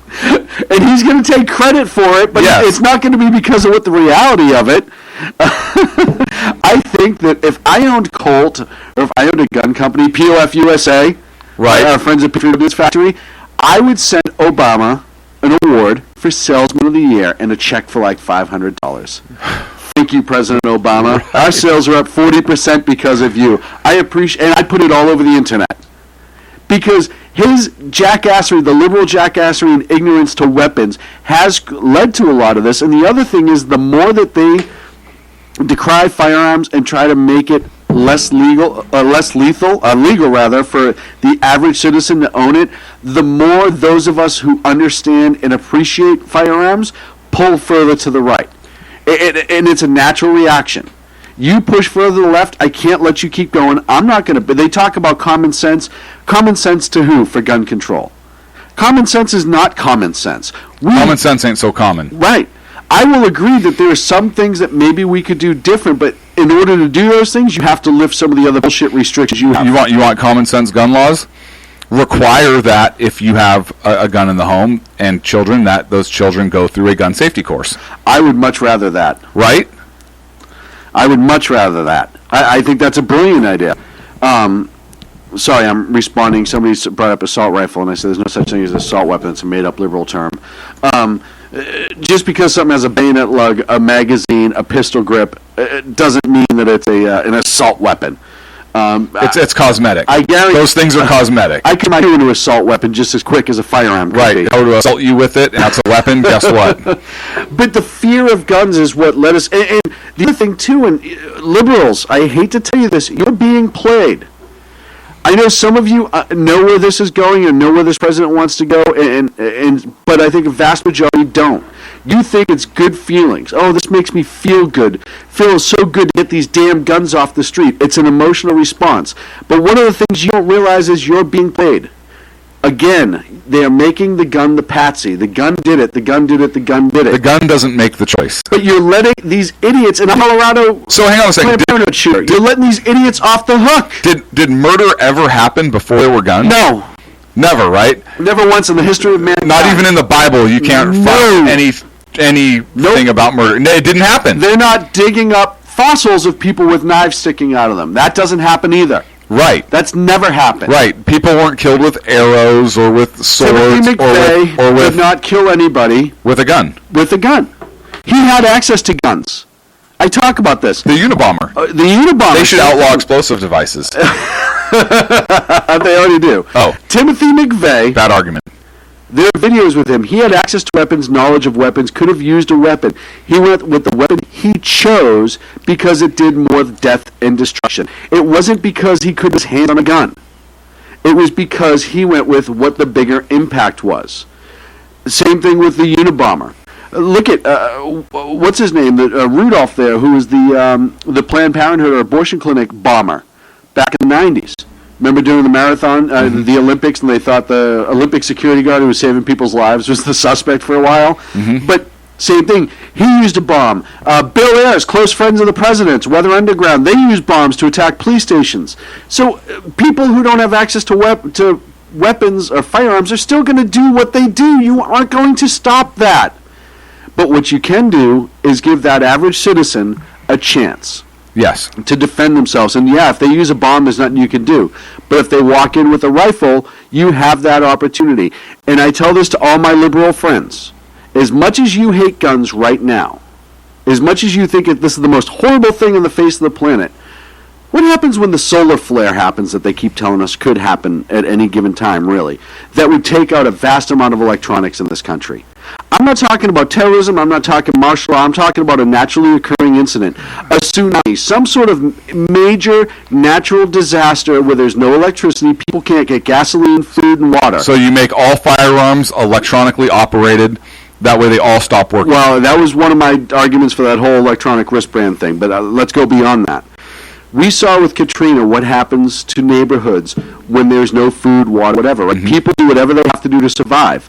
That will not stop in just one neighborhood. If the whole West Coast loses their electronics and got nothing, people will begin to go to a savage mentality, right? Kicking in doors, finding food, whatever.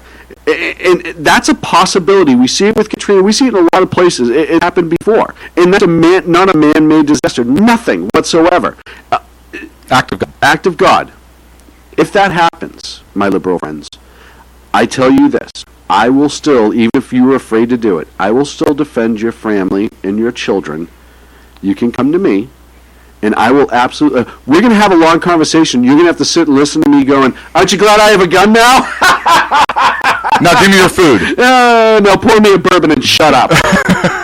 Okay, give me your food. All joking aside, I will defend... I don't care who you are. I'll defend you and your family because I love you. But you need to understand... Unless you try and take my stuff. That's not going to happen. I have the gun. You need to understand something. The possession of firearms is not some sort of limited belief and it's for hunting and sporting and all this other stuff. It is for personal protection and protection against tyranny. That is the most important part of this. Now... And national defense. And national defense, absolutely. But reality is what it is. There are other reasons why those of us who like to call preppers and lunatics and worry about the government and only listen to the NRA, there's a reason we own weapons. And it has nothing to do, a vast majority of people, it has nothing to do with the government coming to get them. They would use it if they needed to, but they're not worried about that. They're more worried about the natural disaster. There's not enough military, police resources, military resources, whatever, to protect home to home to home, and you have to protect your own things. That's a bigger concern of mine right now, because that possibility could happen tomorrow. We could have a massive tsunami, a massive earthquake. All of those things could happen tomorrow. And there's nothing we can do to keep... You can't legislate an earthquake. You can't legislate a solar flare. Listen, if we outlaw earthquakes... How could it happen? So, I guess... How could it happen, Sean? I guess what I'm saying is, enough with the bullshit. You're being played by the liberal elitist left to be led down a path that you know nothing about. And you need to start being intelligent about this. Be educated. Yeah, but how many people really understand the origins and the history of the Second Amendment or why we have it? They don't. Right. You know, yet they're the first ones to tout First Amendment, Fifth Amendment, everything else, which, look, I'm on board with. Right. But Second Amendment is one they want to kind of twist and turn and use, and we've talked about that. Next segment I want to talk about, there was some information that came out on Benghazi. Yes. This week. And the news missed this. Huge. Pissed me off. Yeah. And I do want to get into that in the next segment. Well, absolutely. Yeah. And what else? Look, you've droned on and on this segment. Sorry, I didn't mean to take over that segment. You went on and on. Did I pass again? Yes. I'm sorry, I do that from time to time. Hey, I do want to wish a happy Hanukkah to all of our friends of the Jewish faith. We're in the Hanukkah season, and I wish everyone a very, very merry, happy Hanukkah. And for those of you that are not those of the Jewish faith, happy holidays. What? Well, I don't say happy holidays. I don't either, but I had to be inclusive. You were so divisive that segment. Was it? That I had to be inclusive. I wasn't divisive. I was trying to bring us together. I was trying to show the liberal left. No, you were. See, there you go, being divisive again. The anti-gun lunatics. Divisive. That they're being led down a wrong road. Divisive. By the nose. Happy holidays. Happy holidays. Hey, and if you're agnostic or atheist, happy December. Yeah, happy winter time of year. Happy snowman built. Happy snowman built. No, because then they would have to believe that snowman. Happy snow person built. Because they saw Frosty. They don't believe in magical things, so you can't. Happy snow person. Happy frozen water. Happy powdered snow structure. Mannequin. structure. Or womanikin. Happy Broadikin. Hey, listen, as long as it's white, it's a good snowman. Now, can I apologize? Blatant bigot rears his ugly head again. What do they make snow? Yellow. Oh, that's I make. I told you. Yellow. Yeah. You watch out where those huskies go, and don't you eat that yellow snow. Hey, kids, let me teach you how to build an Asian snowman. That's Clint at shmedia.com. We're up against a break. When we come back, we're going to talk about Benghazi and everything else the mass media missed. Right here on the Sack Kids Radio Show, live on the SHR Media Network. Conservative media done right. You're listening to the SHR Media Network. Times are dark. The people are misled by corrupt politicians, lied to by establishment media, and deceived by the false messages of Islam. A nation looking for direction needs a guide. It needs a man with a cane. I'm Dave Milner. Join me on Spreaker, SHR Media, Pundit Press Radio, and YouTube through the SHR Media page for a different kind of commentary on the unpleasant blind guy. Because the truth is not always pleasant. In a world controlled by corrupt politicians, You got a business. You didn't build that. a team of ordinary men emerge from the ashes to give voice to the voiceless and hope to the hopeless. Sackhead Sean. Dude, I'm not saying cow for the stupid promo. Sackhead Clint. All good friends of ours usually show up drunk. Also starring Socko as the producer. I'm a little bit drunk, 'cause I'm drinking. They are the Sackheads Radio Show. Every Wednesday at 8 p.m. Pacific on SHRmedia.com. Hey, it's Jersey Joe from Reaver of Common Sense, and we have moved to a new night and time. Every Wednesday night at 8 p.m. Eastern Standard Time on SHRmedia.com, you will catch the Reaver of Common Sense uncensored, unfiltered, and only on SHRmedia.com.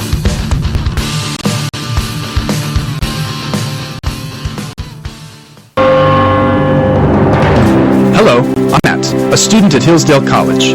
Here is Hillsdale President Larry Arnn on the continuing relevance of the Constitution. Many argue today that the Constitution is outdated because it addresses problems peculiar to the 18th century. Some parts of the Constitution do read rather quaintly. Consider the injunction against titles of nobility in Article 1, Section 9 of the Constitution. But is that so outdated?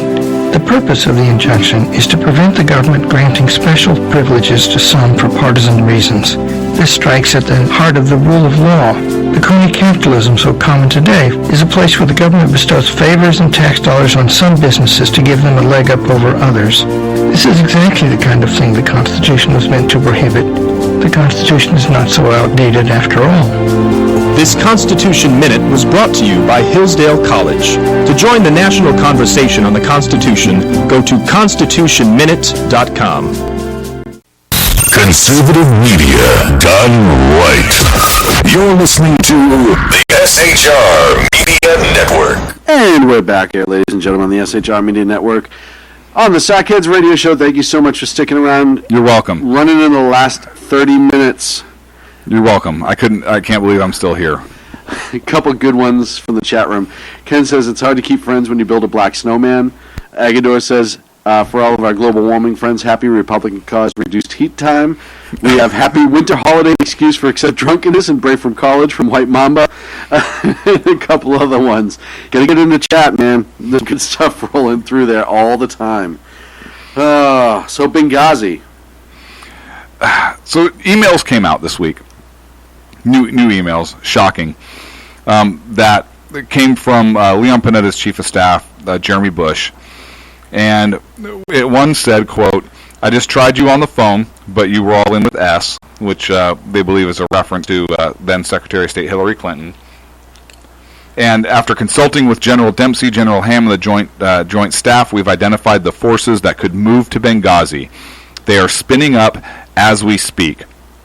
That email was sent at 7:19 p.m. Eastern Time, September 11th, 2012, while that 8-hour firefight was in its early stages.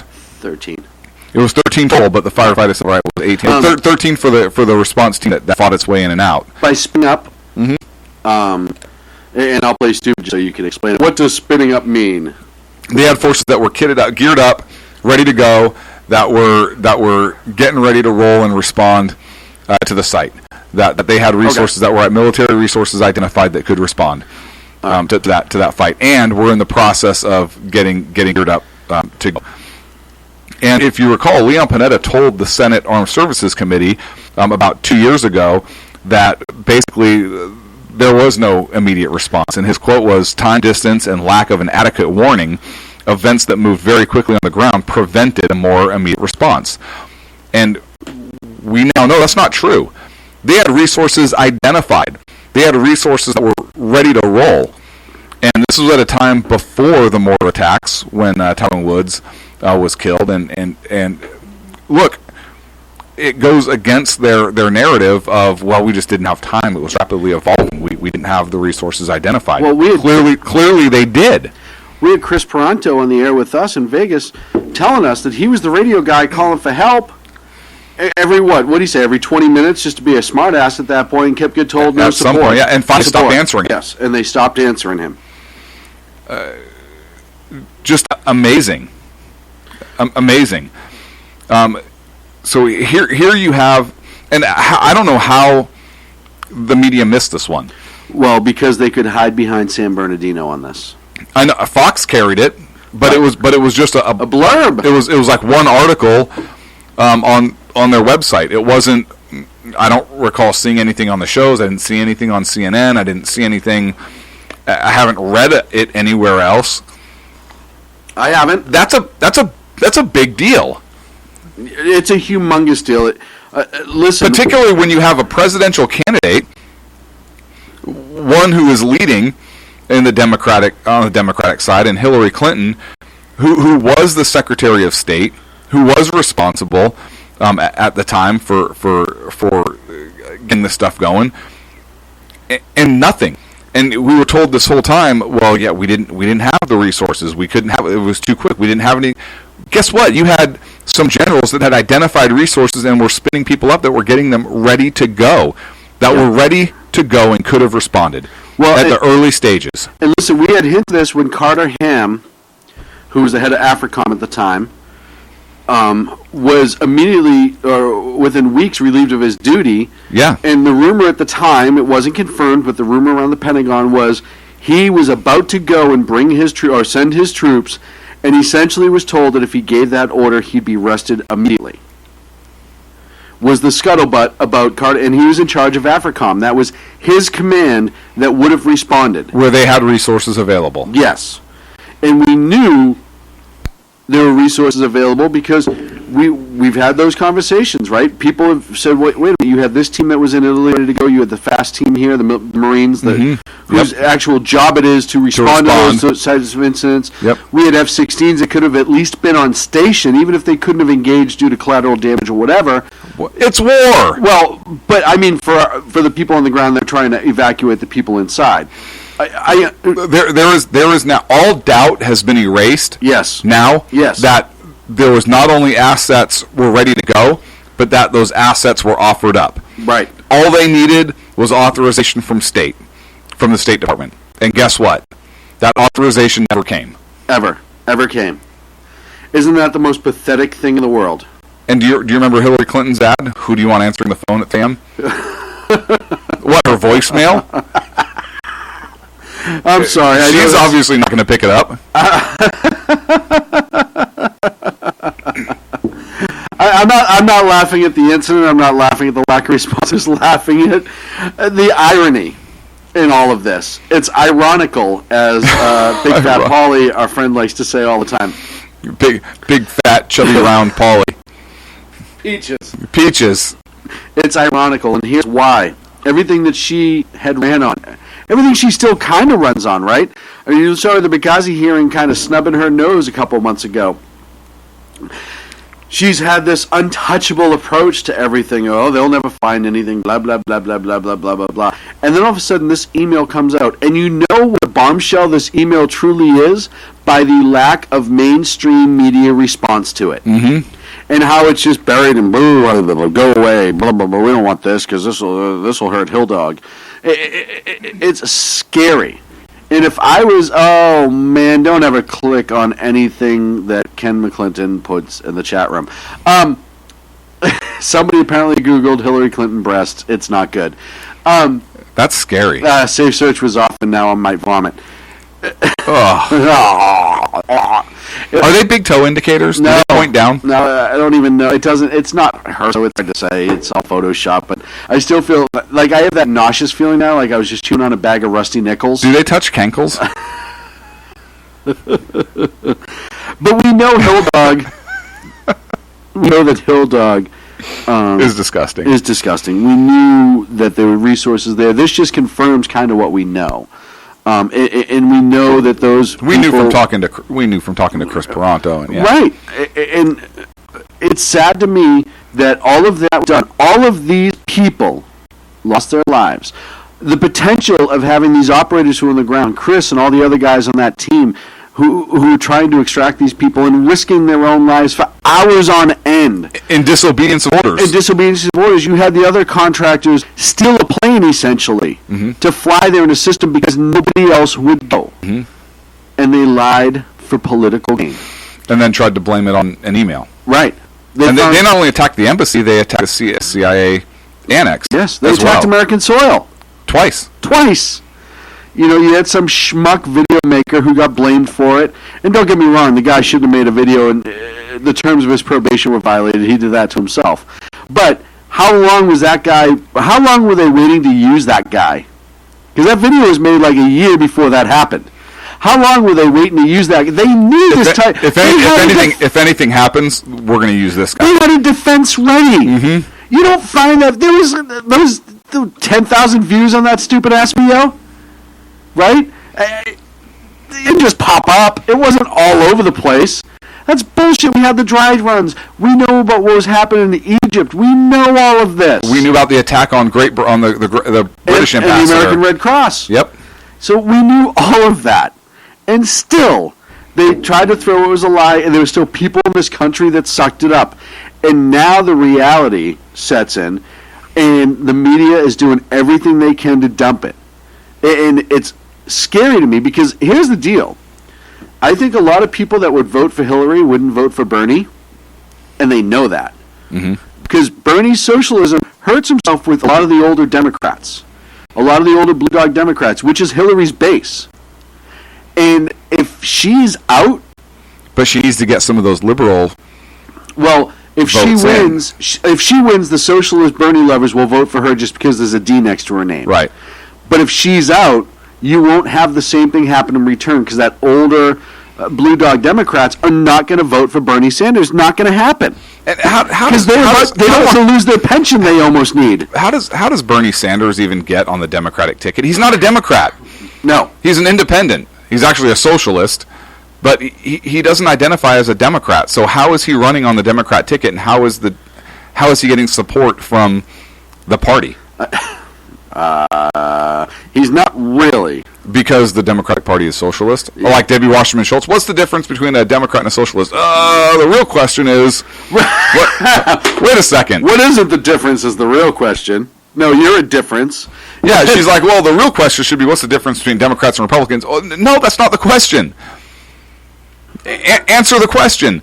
But this is why Bernie Sanders as a socialist is getting backing from the Democratic Party. Well, and younger people who are just out of college, and we've talked about college and socialism, et cetera, are okay with socialism in this country. Mm-hmm. You have these people coming from other countries where they have nothing, and they say, well, America, everyone has all this riches, so if we socialize everything, then I'll get it, and I won't really have to do much. Right. I'll get some of it, too. Those ideals are starting to vote now. And you know, we've talked about education in this country and pushing socialism like it's the end-all, be-all. So it's really, really scary. It really is scary. And then, you know, I think this should... You heard people call for Trump's comments on Muslims to disqualify him? I was just gonna bring that up. How is this not a disqualifier for Hillary? Just based on their grounds. I'm not saying it is, but you know what I mean. So I want to talk about Trump's comments, barring all Muslims from entering the U.S. What do you think about that? Well, I told you what I think, right? I told you the way we should go with this. You put them on Guantanamo Bay and do a vetting process, right? Right. But so I guess where I'm going with this, the bigger picture is here. So I don't think you can bar somebody based solely on religion. And I think that in and of itself goes against our ideals. Well, American now. And you move the goalposts, and who's to say that it's not us being barred in 4 years? Right. So we can't intern them, particularly U.S. citizens. We did that with the Japanese in World War II. I disagree with it here too. You can't do it. Does the First Amendment protect all religions? Well, the First Amendment says Congress shall make no law respecting the establishment of religion, blah, blah, blah, right? Right. So that bars Congress. It doesn't bar the states. And if they're not establishing a religion, I guess a straight-faced argument could be made that you could constitutionally do it as long as the federal government isn't making a law basically barring one particular religion. Well, you could declassify, as Agador says in the chat room. What about declassify Islam as a recognized religion? Yeah, but you could do it with Christianity and Catholicism. You could do that. So who decides what that is? So that's a very dangerous road to go down as well. What about bringing up spying in mosques, or hey, we have to get all of the sermons? Well, guess what? They start doing that with. Remember when the Obama administration was starting to go down that path with the Christian religions? Yep. And people lost their minds. Right. So you can't do that either. But can you go into mosques and get literature? Can you have people go into mosques and listen? And if they are radical ideas being espoused, then start going through. Then start going through and following up with that. Well, but the other thing too is if you have. Hang on a second. Okay. Somebody just walked in. Somebody has walked in that we have not. Folks, we got the band back together. The band is slowly back together. Pull my over, folks. The band is officially back together for the final 13 minutes of the show. Go ahead. Hey guys. Welcome, Taco! Woo! Everyone in chat was just talking about you tonight. Nice to have you back, buddy. Now sit there and shut up. Hey, there's a computer thing. Hey, could you fix my... I'm going back to San Francisco. Bye. I understand what you're saying, and I'm not... Here's the thing. I don't think you can necessarily outlaw a religion. You can't. You can not on the federal level. You don't recognize it, but here's the thing. The Obama administration says all the time, right? This isn't Islam. This isn't Islam. This isn't Islam. Yeah, it is. Okay, but I'm using their logic against right. that. If it is not Islam, then you could block those who you believe are following this, what does he call it, the twisted misogynistic view of Islam that they practice, and if any evidence whatsoever to say that they are following that sect, then you can now, because as the president, he said that's not their religion, you can now start working against them, and it won't be freedom of religion. The simple fact of the matter is we have to do something. Right. How about we start using treason? And Trump's comment. Why are we using treason? Why are we not using treason? If these people are espousing this radical jihadist rhetoric, and we know we have people within the United States that are plotting attacks, why can't we go after them for treason? I agree with you. If they're U.S. citizens. If they're U.S. citizens, they should be hung from the highest tree. Literally. Because honestly, the other way around, they would do the same to their own people. So here's what they should do. In Boston, at the site of the original Liberty Tree, they should plant a new Liberty Tree. Amen. Let that thing grow. And if you are a jihadist extremist that's convicted of treason, you should be hung from that Liberty Tree. Right. I agree with that. In Boston. I agree with that. Yeah. There's an IF Brothers Zokar. Yeah. Highest tree. Highest liberty tree. Yeah. And at least your last thought will be liberty. Right. As the last thought or the last rope through your neck will be liberty. The other thing too is, and I'm not a big Trump supporter. And I have one other. One other comment. If American citizens put the word out that we are now armed and we are now capable as citizens to respond to an attack, and by the way, we dip all of our bullets in pig's blood. Wow. So if you're shot with it as a Muslim extremist, have you forgot what it's like to be in this room, Saka? Hang on, hear me out. The next level. So that if they're shot with that bullet that has been dipped in pig's blood, there's no way they can go to the happy huntings or wherever the hell they believe they go, right? So I think you confuse two different Indians. Why do you want to bless them? Why do you want to bless them with bacon? Bacon is delicious. Why would you give them bacon? But they can't, because it's considered filthy at that point. It's filthy, so they can't go into the happy heaven virgin land, whatever it's called. So they would be so afraid of being shot with American bullets that they wouldn't want to play anymore. And there was a general that did this. We talked about the story here several months ago, and I can't remember the name of the general, but they didn't want to fight anymore. Right. Because they executed him and they left like one guy alive to go tell all his friends, hey, this is what they're going to do. Right. And don't screw around. Right. And I do want to talk quickly about Trump's comments because they've spun this into him pretty much saying shut the door always and forever. And that's not what he was saying. No, he was saying let's slow down. Right. Slow the process down because we understand that there's an external threat. And listen. Did he say specifically slow the process down? I believe so. He said specifically slow the process down, I and believe we're not going to so. shut the door forever. But listen, what's the difference between Trump and Obama? At least you know what's coming out of Trump's mouth is how he feels. Oh, yeah. I don't agree with him on a lot of I think things. what comes out of Obama's mouth sometimes is how he feels. But he plays the bullshit game. Absolutely. So you can't come back later and say he did this. Trump doesn't give a shit. Right. He doesn't care what anyone says. Right. But what he was saying essentially was slow it down. Let's give our people who check a chance to get caught up. Mm-hmm. Let's not become inundated with a problem that we don't have any way to solve right now. And I agree with that. And we don't have the resources to vet everybody coming in. Right. And we know that because look at the two that we just missed. Right. Look at the two we just missed. And there's no reason these two should have been missed based on the information that's come. This Boston Marathon bombers, no reason should have been missed. There's a lot of misses. And the other thing, too, we have to get over in this country is this bullshit political correctness, afraid to say something about something. Well, and thank you for reminding me. There's a whole thing already came out, and hey, listen, if you see something, say something, because there was a neighbor that saw them in the garage a lot. It was suspicious.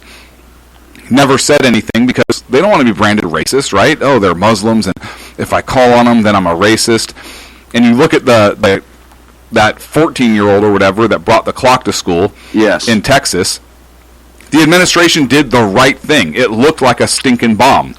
They saw something. They said something. Now they're getting sued. Now they're getting investigated by the federal government. The law enforcement did what they were supposed to do. They checked it out. Yes, this looks suspicious. They took him in. They questioned him. It was found to be a clock. He was released. There were no charges. And now this jackass kid is demanding $15 million from the school district. And the federal government came out, the Attorney General of the United States came out one day after the San Bernardino attack. Priorities. Right after they're saying if you see something, say something, and saying that now because somebody did that, they're going to investigate them. You would think that she would have something more important to do that day. Like what? I don't know. Maybe be involved with the San Bernardino attack. I'm just saying, you may want to be up on your intelligence for that instead of going after a school district. And not start an investigation because somebody did exactly what you're telling people to do. Right. And that's what I said.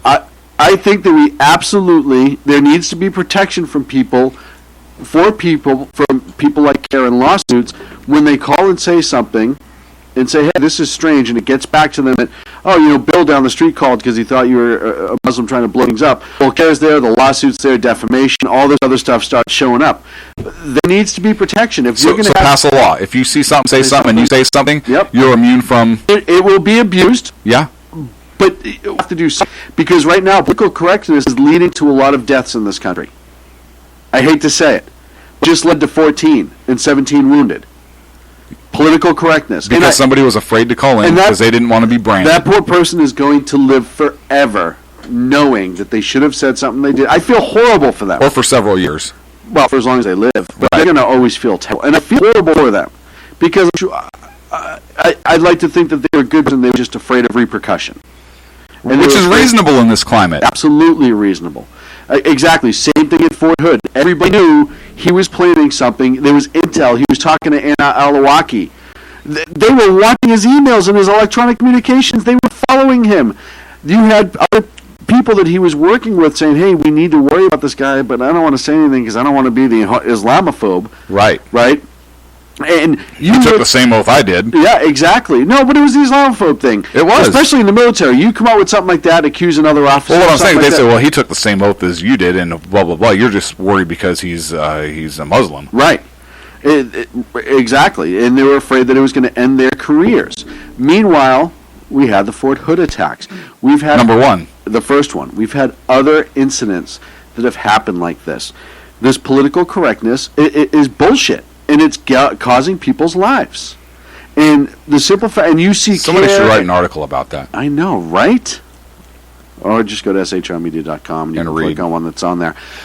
But you have folks like CARE and all that other stuff that blow this stuff out of the water and file lawsuits and brand people Islamophobes, which is like being called a pedophile, folks, these days. I mean, it's the same thing. It's just as horrible. Or a homophobe, or a racist, right. Or anything else. Because you see something and you say something. Something that's going to change. Look, we only have 3 minutes left. Sacco. Hey. How are you? Good. It's Would you like to hear more? Yeah, this is your first time in studio in a while. We got the band back together. I can't explain all the cool things I do, but I love it out there. I love to come back and visit you guys. And so Sean and I were having a discussion at dinner. No. Are you joining us for Freedom Fest this year? Yeah. Yeah. Actually, what day is that again?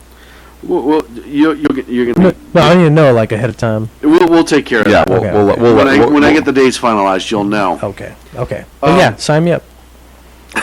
And you're for the RNC. You're in. Yeah. Sacco will sign up for whatever he just doesn't want to hang out with us regularly.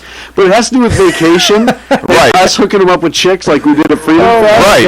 Then he's in all of a sudden. Right. It's the weirdest thing, right? Yes. Where are we going? No. Freedom Fest? Yeah, I'm in. Yeah, exactly. There are girls there, right? Oh, back to Vegas? I guess I'll go. Right. I've been there like 9 times since we've been there. You're going to pay for my room again. My work is sending me out there in February for 7 days. And I'm going to come stay with you. I mean, you could. It's all free. Here's what I love about Sacco, and as much crap as we give him, what he just said was the most genuine. Oh, absolutely. You absolutely could. Yeah. And this is something. And it's free. Yeah. Oh, yeah. no, you want to stay with me? Yeah, that's go fine. ahead. Take my car while I'm at work. That's cool. Right. That's one of the things I tell everybody when I explain to Sacco to them. I'm like, he's the. You like my girlfriend? Go ahead. You can take her out. Yeah, I mean, whatever you guys need, right? Go for coffee. That's about it. Bring one back. Though. He's the most genuine and sweet person on the face of the planet. It's sick. How he got hooked up with us, I have no idea. I have no idea. No clue. What happened was. And that, but see, that's just a facade. It is because Sacco really is a pig. I eat bacon every morning. We can shoot him at Muslim extremists. Right. Out of a cannon. Muslim. I got this beard now, and you blend in. I do. Yeah, he's our infiltrator. We need to talk. Bum, bum, bum. Wait, I see something. I see Sacco with a beard. I'm going to say something. I might say something. If that means that he could lose his new job and have to move back here and be in studio with us every week, I'm just saying. We have 8 seconds left. We have 8 seconds. Folks, that's it for us here on the Sackheads Radio Show. Welcome back, Sacco, for the week. Thank you so much for joining us, my friend. All right, I'm leaving. We'll be back next Wednesday at 8 p.m. Pacific. However, on the East Coast, check out all the other great shows here on SHR Media Network. Make sure you read the article, read all of our friends' articles. Check out High Plains Media, our good friend Dan Butcher, who's gone over there, and a lot of other great things going on. Just stick around. We'll talk to you next week. Does that make Dan the High Plains drifter? Get me out of this cage. Bum, bum, bum. Get me out of here, guys. Get back Conservative media done right. You're listening to the SHR Media Network. Times are dark. The people misled by corrupt politicians, lied to by establishment media, and deceived by the false messages of Islam. A nation looking for direction needs a guide. It needs a man with a cane. I'm Dave Milner. Join me on Spreaker, SHR Media, Good Press Radio, and YouTube through the SHR Media page for a different kind of commentary on the unpleasant blind guy. Because the truth is not always pleasant. In a world controlled by corrupt politicians, You got a business. That you didn't bet. a team of ordinary men emerge from the ashes to give voice to the voiceless and hope to the hopeless. Sackhead Sean. Dude, I'm not saying cow for the stupid promo. Sackhead Clint. All good friends of ours usually show up drunk. Also starring Sacco as the producer. I'm a little bit drunk, 'cause I'm drinking. They are the Sackheads Radio Show. Every Wednesday at 8 p.m. Pacific on shrmedia.com. Hey, it's Jersey Joe from Reaver of Common Sense, and we have grooved to a new night and time every Wednesday night at 8 p.m. Eastern Standard Time on shrmedia.com. You will catch the Reaver of Common Sense uncensored, unfiltered, and only on shrmedia.com.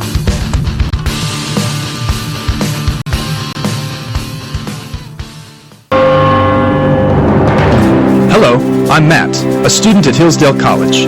Here is Hillsdale President Larry Arnn on the continuing relevance of the Constitution. Many argue today that the Constitution is outdated because it addresses problems peculiar to the 18th century. Some parts of the Constitution do read rather quaintly. Consider the injunction against titles of nobility in Article 1, Section 9 of the Constitution. But is that so outdated? The purpose of the injunction is to prevent the government granting special privileges to some for partisan reasons. This strikes at the heart of the rule of law. The crony capitalism so common today is a place where the government bestows favors and tax dollars on some businesses to give them a leg up over others. This is exactly the kind of thing the Constitution was meant to prohibit. The Constitution is not so outdated after all. This Constitution Minute was brought to you by Hillsdale College. To join the national conversation on the Constitution, go to constitutionminute.com. Conservative media done right. You're listening to the SHR Media Network. The best late night conservative talk show in America. Sackheads Radio. And listen, there are no people better on the air to give you the best in conservative talk than Sackhead Sean and Sackhead Clint. And we're working on immigration papers for a certain other guy who happens to work here too. For those who are tuning in around the world to the best in late night conservative talk, Sackheads Radio.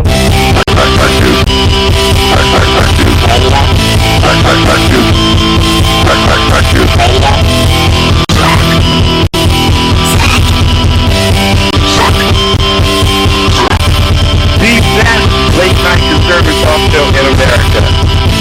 In America.